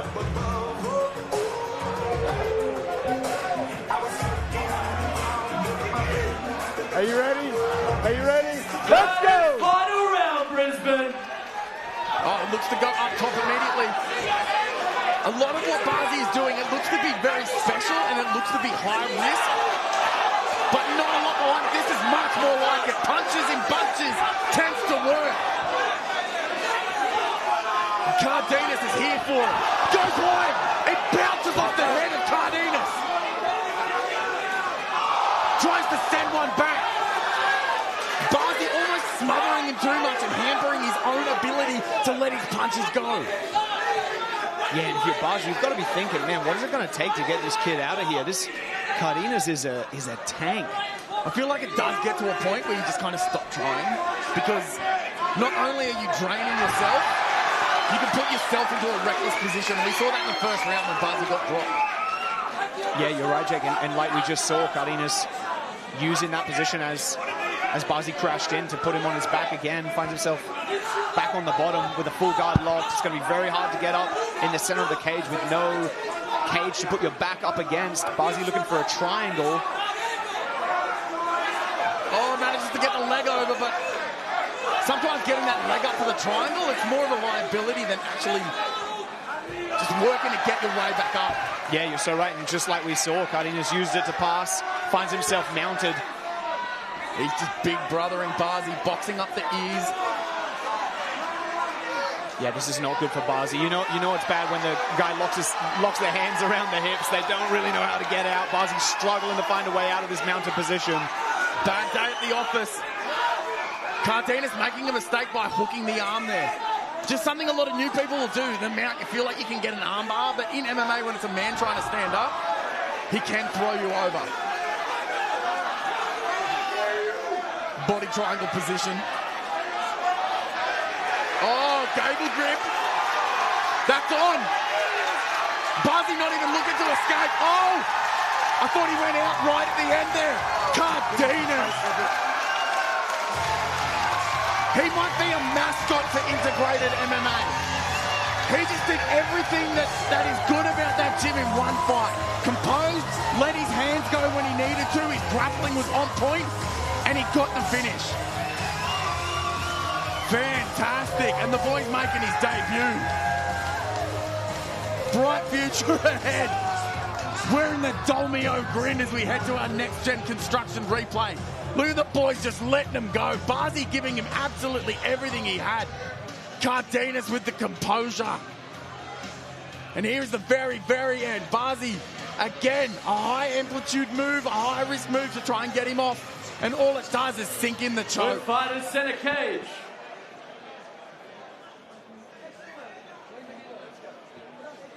Both fighters center cage. Ladies and gentlemen, your referee Ian Byrne has called a stop to this contest with 2 minutes and 8 seconds into round number 3, declaring your winner by rear naked choke in the red corner, David Barricade Cardenas.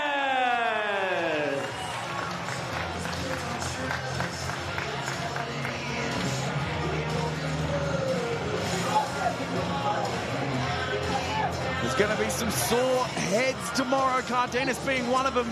So make sure you hit the hangover cure right here in Brendale. Head to Gorilla Grind Cafe for a delicious post-fight night feed. Cardenas just dripping How claret about a it, moment another ago, round of and now just all applause for David smiles. Barragan Cardenas. What a debut, ladies and gentlemen. Absolutely, what a debut from Cardenas, the integrated MMA product, and like I said, he could be the mascot for that stalwart gym here in Brisbane.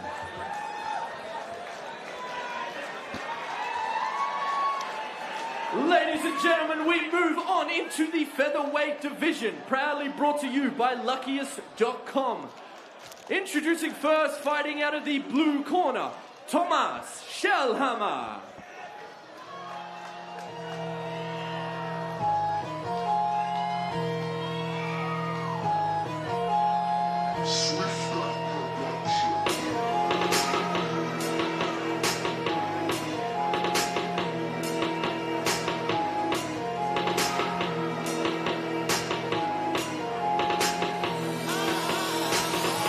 Black ski mask, but I don't see, but I snowboard, dash an MC off piece.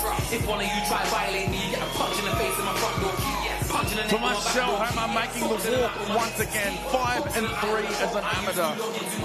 And though he's dropped his last 3 by decision, every time he's shown flashes of what he can be. The jiu-jitsu standout.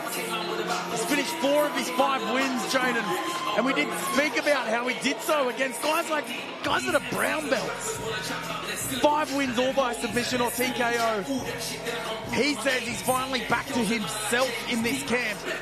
The biggest, strongest version of him we've ever seen. And he told me this week, he said his grappling will always favour him. He's the best in the amateur featherweight scene. Expect a methodically calculated approach.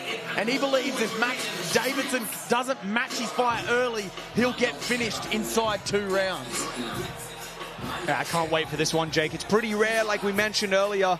You get to see 2 really young guys who are huge prospects go head-to-head this early in their career. Especially when they've hit a little bit of a skid, both men. Tasting defeat and unfortunately staying there for more than one bout. Somebody has to win. Somebody has to turn this thing around. And it makes for a more interesting matchup when they're just so hungry to get back in the winner's column and one man has to take defeat yet again.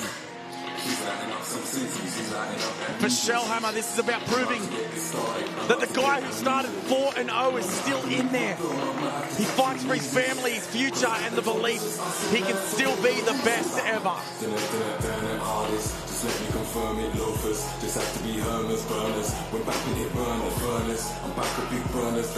And now his opponent fighting out of the red corner, Max Davidson.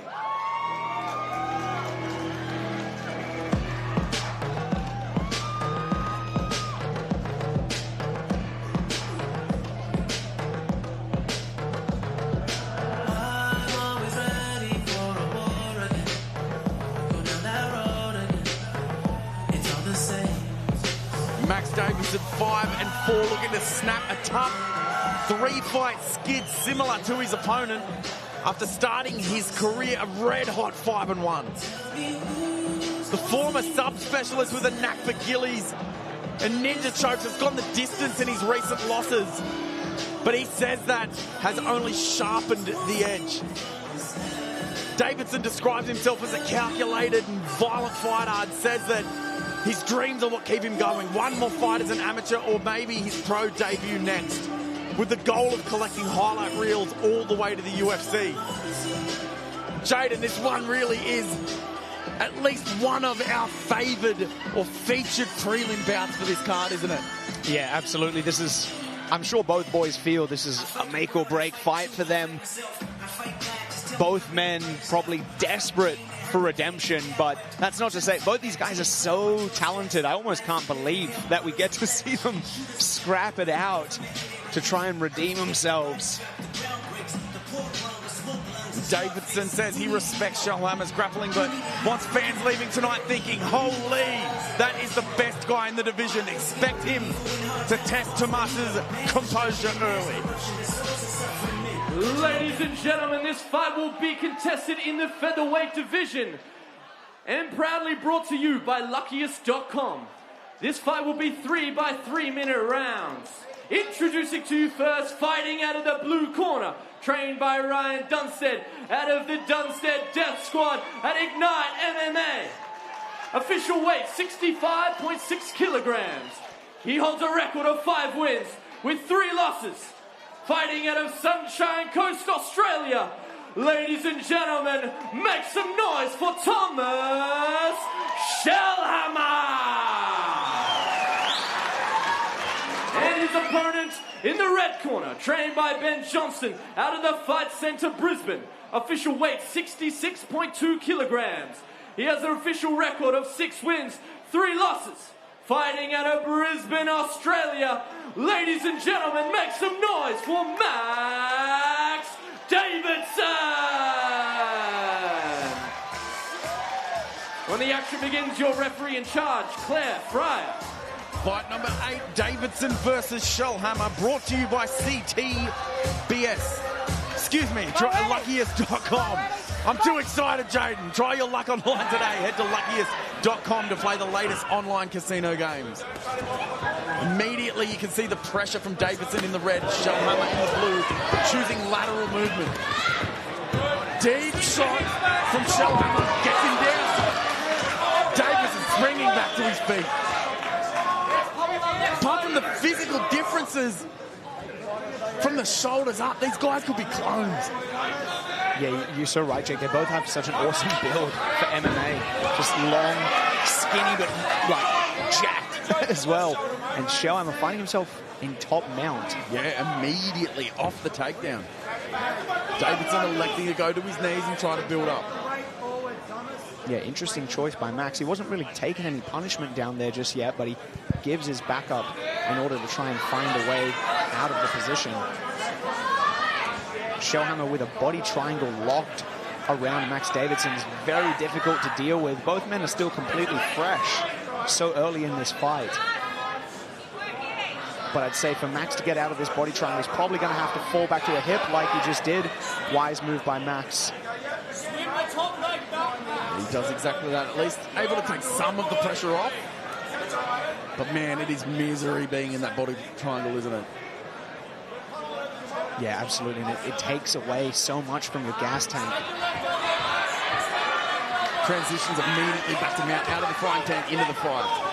He was looking at getting drained before, and he's looking at eating punches now. He's built him up. The Shellhammer's fallen off the top. This is really good for Davidson. Shellhammer looking for that armbar again, like we saw, I believe, on his last outing in the beatdown cage. Yeah, he's got a wicked armbar. A good attack, he gets it over the face. Yeah, nice work by Shellhammer. Max has got a very tight lock of the hands. I'd say it's going to be hard for Shellhammer to unlock, but if he does, it's going to put some serious braking pressure. Oh, manages to use it to get a sweep. So good from the young fella. Falls back down though. Oh, he's a little bit high.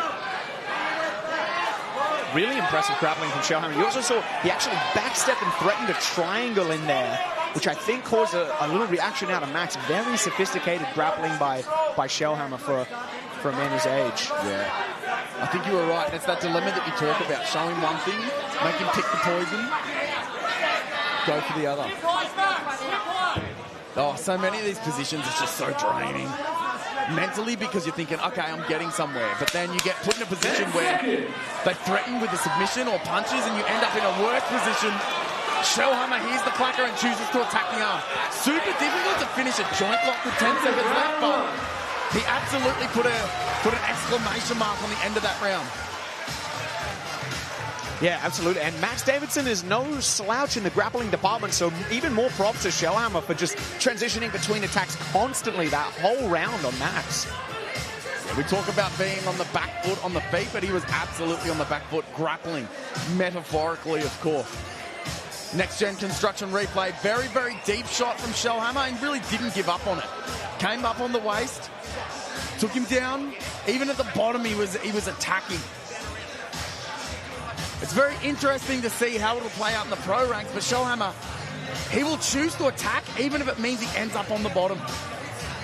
Yeah, Very smart by Shellhammer. Look, though, he waited until he knew the round was about to end, and he thought, okay, I'll send it now. But the man doesn't take too many crazy risks. A very disciplined fighter. You want to watch more, including our main card where the women's flyweight title is on the line. DAZN.com for our main card. Oh, immediately. Just making no bones about it. Davidson couldn't even throw a jab without being shot on. Yeah, I was just about to say, Jake, it's interesting to see how Max approaches this round after the grapple went so bad for him in that first round. And Max Davidson really not showing anything to sort of make Shellhammer stay up. He's not changing levels. He's not showing the hip, which could be a knee. He's not showing the uppercut. He's kind of just walking at him and throwing straights. Oh, man. So deep and also so obvious was that takedown. Yeah, beautiful. I believe we call that a Ko-uchi Makikomi takedown by Shellhammer. Absolute mouthful, but extremely difficult to defend because you can't sprawl. Your leg is trapped. I've already forgotten what you just said. I'll take your word for it. Max Davidson in a strange position. Sort of got a frame with that shin, using his femur, but we'll see what it amounts to. Oh, man, he went for like a deep half type grip. It's a bit of a no-no, isn't it? It's a bugaboo of ours. This no-gi grappling stuff that gets you in trouble. Yeah, you're absolutely right, Jake. I mean, it's very risky to prioritize. You really want to try and find a way to stand back up, and sometimes when you try and play jiu-jitsu, you force yourself to stay on the canvas, and you end up in a situation like Max finds himself now, getting almost put in an arm triangle by Shellhammer. Shellhammer locking up a very tight arm in strangle. I would say that is extremely tight. Oh, man. Shellhammer just started tearing through him and it ended in a submission. That was so impressive by Shellhammer. Back in the winner's column is Thomas Shellhammer, and look at the elation.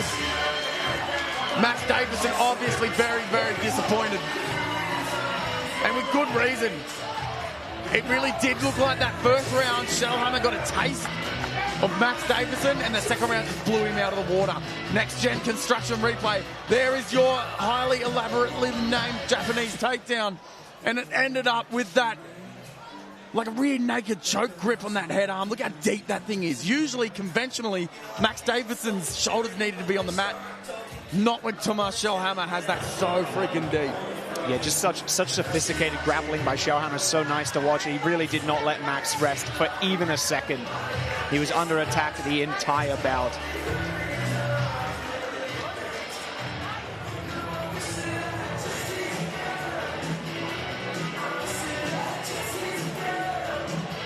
As we kick it into the cage for our official decision with Cody Maverick. Ladies and gentlemen, your referee Claire Fryer has called a stop to this contest. 1 minute 37 into round number 2 for your winner by head and arm choke in the blue corner, Thomas Shellhammer.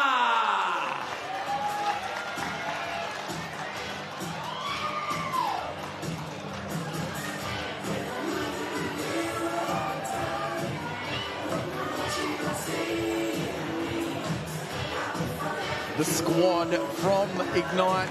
The Dunstan Death Squad, no pun intended. Shellhammer looking absolutely elated to be back in the winner's column.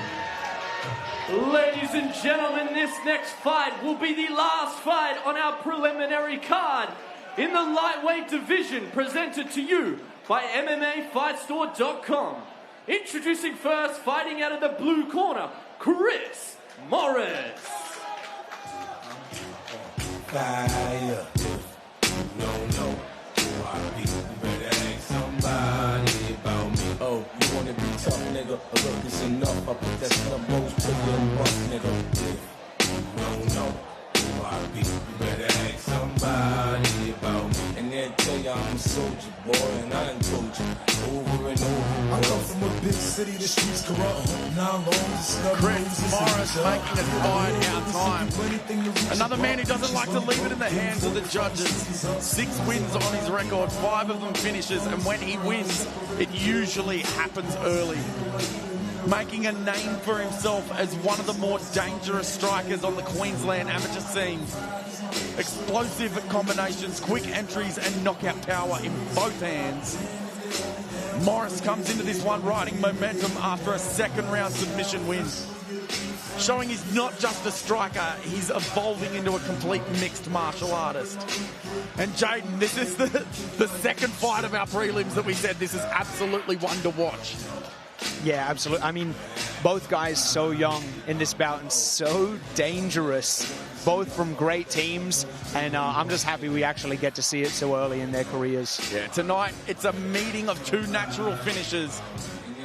Evans with that slick boxing and bodywork, and Morris with his blitzing power and athleticism.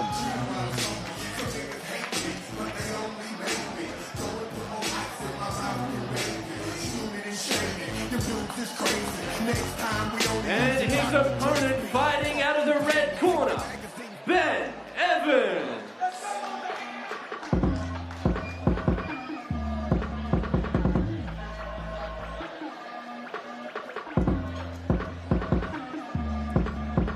Seeing if Ben Evans can make it deja vu and 2 for 2. His teammate, Thomas Shellhammer, fighting literally just moments ago and getting the win. Getting back into the winners column, Ben Evans looking to do the same. Representing Ignite MMA on the Sunshine Coast. Once an undefeated wrecking ball. Now 5-1 as an amateur. Tonight he's back to remind everyone exactly who he is. Every one of his wins has come by stoppage. No judges, no questions. And even in his first loss, he went out on his shield. He has that signature Ignite aggression built on a clean boxing base and a left hook that can change a fight in an instant. He mixes levels, targets the body, and always moves forward with intent. Tonight, however, it's about redemption, proving that one loss doesn't define him, but how he responds does. And now, ladies and gentlemen, this fight is in the live weight division, 3x3 minute rounds, proudly presented by MMA Fight Store. Introducing to you first, fighting out of the blue corner, trained by Luke Pizzuti, out of Lions Den Academy. Official weight, 72.7 kilograms. He has a record of 6 wins, 3 losses. Fighting out of Sydney, Australia. Ladies and gentlemen, make some noise for Chris Morris! And his opponent fighting out of the red corner, trained by Ryan Dunstead, out of the Dunstead Death Squad at Ignite MMA. Official weight, 70 kilograms even, with a record of 5 wins, 1 loss. Fighting out of Sunshine Coast, Australia. Ladies and gentlemen, make some noise for Ben Evans. When the action begins, your referee in charge, Chris Hay. Final fight on our prelim card. Chris Morris taking on Ben Evans is brought to you by MMA Fight Store. Get the gear that fighters trust. Visit MMAFightstore.com.au and level up your fight kit. Ben Evans in the red, Morris in the blue. Strikes with intention immediately, Jaden. Morris looking to change stances. Evans looking to counter very early, and there's that left hook. No bueno, says Morris, and looks to change levels. Yeah, you can just see from the get-go that Morris has studied Ben and obviously knows how dangerous his hands are, really showing the correct amount of respect, I think, there. And Morris choosing to close the distance, look for the takedown, and try to grind out Ben Evans. Has the balance. Oh, Evans. Shades of BJ Penn managing to stay up for as long as he did. Yeah, and the single leg takedown can be one of the worst takedowns to fail because you are carrying your opponent's body weight on your head, on the back of your head and shoulders the entire time. Yeah, good point. Obviously still very early in the fight, so I'm sure neither man is feeling the gas just yet. Oh, Chris Morris is going to work. Oh, going to work in a big way. Ben Evans frantically trying to get to a better position. It looks like there isn't one. Combos. It's like he's throwing combos like he's on the feet. Arm drag. That was great. The wherewithal for Evans to be able to even do that. We've seen Evans be the hammer a fair few times, but this time it's Chris Morris. Yeah, great job by Chris to really just get his body weight in on those shots. You could hear them thunderous landing on Ben Evans. And Chris just at the right time putting all his body weight down and going back to a game, looking to smother and control as opposed to strike.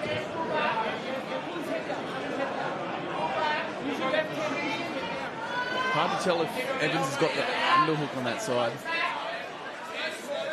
It looks like he does, but there's a really... Oh, he's sinking in on the choke as Morris. Hard to tell from where we are.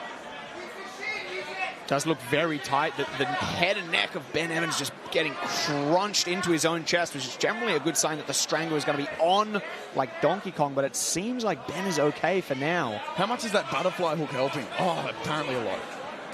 Take the night off, Jaden. Take the night off. Yeah, that's impressive by Ben Evans, though. There was a moment there that looked extremely tight.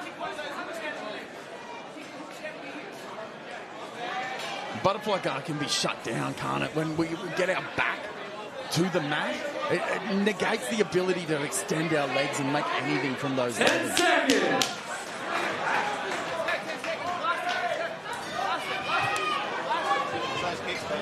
10 seconds left. Morris just letting go. Ferociously doing so, trying to get Ben Evans out there even with moments left. Ben Evans left to reassess. If you're Evans, what do you need to hear in your corner as we go to the next gen construction replay? Yeah, it's going to be a tough... I'm interested to see how Ben Evans approaches the rest of the fight, because obviously he was on such a dominant win streak. Now he's coming off a loss and he just found himself getting beat up in the first round of this bout. Be very interested to see if he's able to come back. Last fight on our prelims, feature fight of our prelims. If you love the action and you want to see the pro portion of our card, sign up to DAZN at DAZN.com, DAZN.com, for a huge library of combat sports and to support Beatdown promotions. Ben Evans with a smile on his face after losing a round like that. Round 2. Oh, huge kick, just buckles. He sends the leg of Ben Evans flying.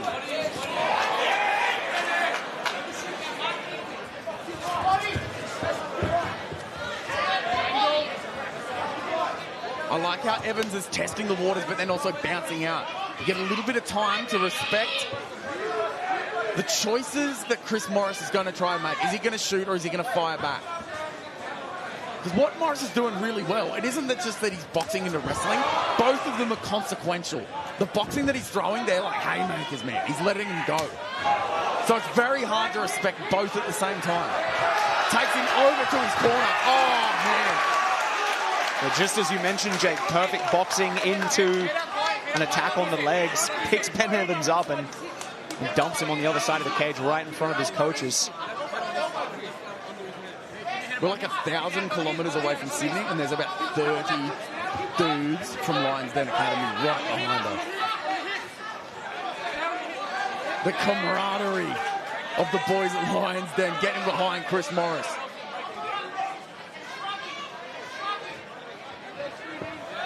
Oh, that could be under the chin. It's hard to tell. Ben Evans just doing so well to peel that arm off. You can see the strain in his face. Yeah, great defense on the first one. I'd say this one looks a bit tighter. Ben Evans kind of great thumb post. I think he made it out. Well done by Ben Evans. Great thumb posting on the elbow of Chris Morris to find a way out there. That looked like it was almost going to be fight over. Morris just so tenacious, looking to get exactly back to where he was, but even in a better position with the body lock as well. Yeah, and you can see Morris just missed getting his chin over his hand there. Such a critical battle in back control, whether you can get your hand on your own chin and hide it from your opponent. You can see Ben Evans doing a great job reaching up and clawing it back down and just hanging on every time. And with a minute left in this round, this could be the story of this second round. So difficult. Not only is Ben Evans battling the hands, he's also battling that body lock. So even if he comes good, gets a decent amount of neutral grips where he can stifle Morris's attempt to put on a submission, he's still going to be in that body lock.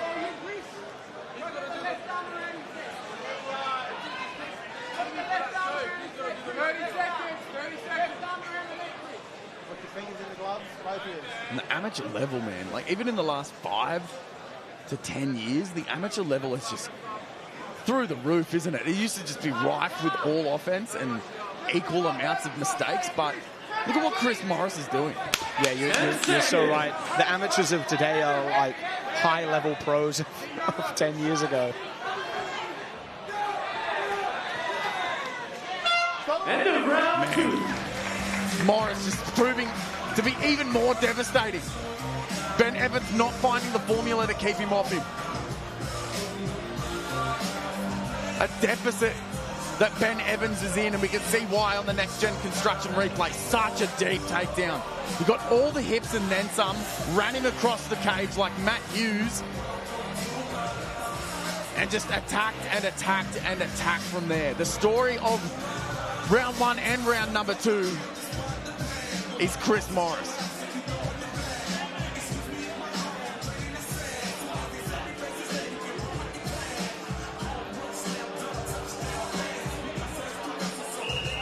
Seconds out.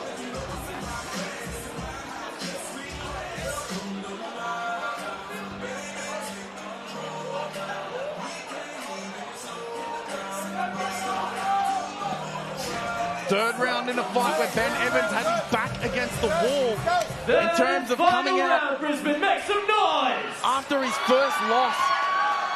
And this fight also shaping up to be an L if he can't do something about it, Jaden. Yeah, well, I feel like I could just see the laser eyes of Ben Evans just absolutely locked in on the chin of Chris Morris at the start of that round. I think Ben Evans knows he needs to finish it this round. Otherwise, like you said, Jake, it's probably going to be a loss for him. And I think Chris Morris felt that and got straight back in on the grapple. Very wise by Chris Morris, and he finds himself on the back of Ben Evans again.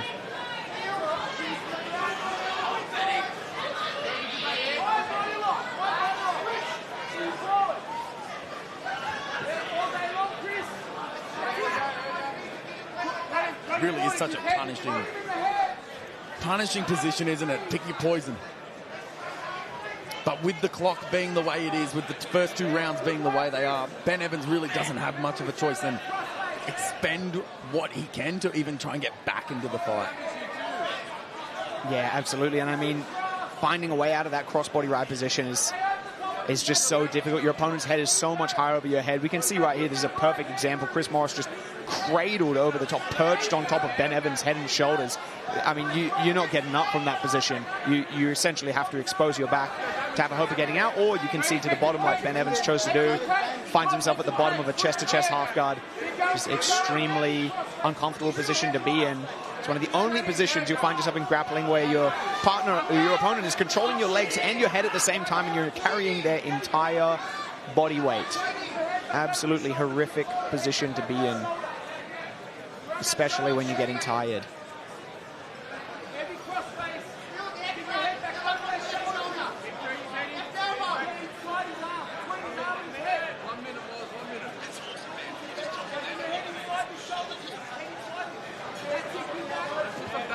Absolutely punishing. And look at that position.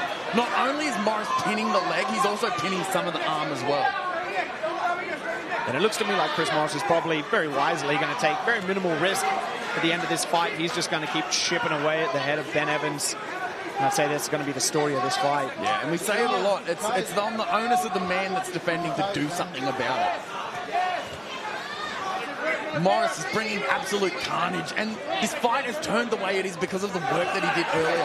The work in getting the takedowns. He's really just gone into Khabib mode, hasn't he? As soon as he can free his arms up, he absolutely is. And that's something we only see really in the pros, where they feel so comfortable in their grappling that they can let their hands go. And Chris Morris is absolutely on that level. I think he's really turned a corner. We've got to be thinking about going pro soon if we're Chris Morris. That was absolutely fantastic.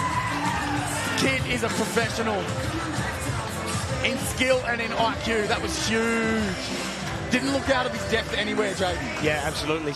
Really skilled and also just really composed, especially against a dangerous guy like Ben Evans who has so many finishes with vicious knockouts. But props to Chris Morris, was pretty unfazed by that and got the job done. Next-gen construction replay. And it's exactly what we said. We knew Ben Evans wanted to strike. He obliged him enough for Ben Evans to give away his hips, and then Chris Morris was just all on him like white on rice. Got him down, dragged him down, and smashed him. Literally. And that's a game plan that can count for a lot. And if you like that, it only gets better from here. www.dazn.com. We are transitioning to our main card. As of right now, if you have not signed up, do so to catch our main event between Fane Mesquita Ladies and gentlemen, at the end and of Lisa 3 Kiriakou. rounds, all 3 judges have come to a decision. All 3 judges score this contest 30-27 for your winner by unanimous decision. In the blue corner, Chris Morris.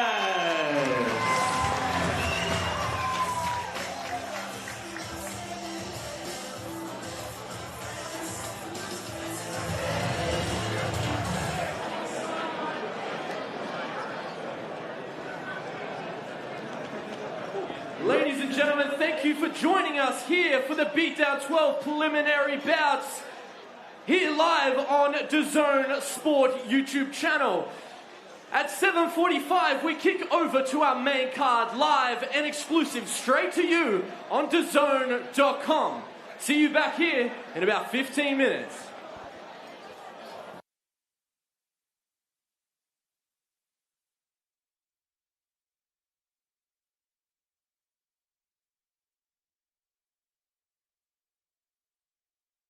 Saturday night, it starts my run. I want to be the best welterweight in the country. I want to be number 1. I don't care how I get there or what I have to do.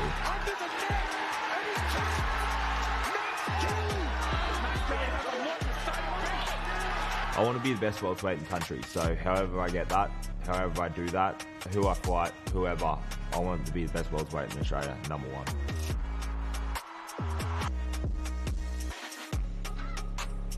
I'm not just a specialist, I'm a true freestyle fighter. So we have very different fight styles, and I always go for the finish. So it's not going to be any different. She probably plays the long game, but I'm not going to give her the time that she wants and needs for that. My striking is going to be next level. It always tends to be. So I just feel like I'm going to be all around better in every situation. Yeah, she has never been finished in 10 fights. So yeah, that's what we're looking for. Fane is a great opponent, you know, she's got a lot of skill and what she's good at. Obviously had a lot of hard fights, and I think that's got to be prepared for anyone they put in front of me. She is experienced, and I think she's very calculated and composed, so she doesn't make many mistakes, but I think I can expose some of the gaps in her game. I'm going to have an answer for everything that comes at me. I'm going to do a lot of damage if that's on the feet or on the ground. I'm going to be very defensive where I need to be, and I'm going to make her regret calling me out.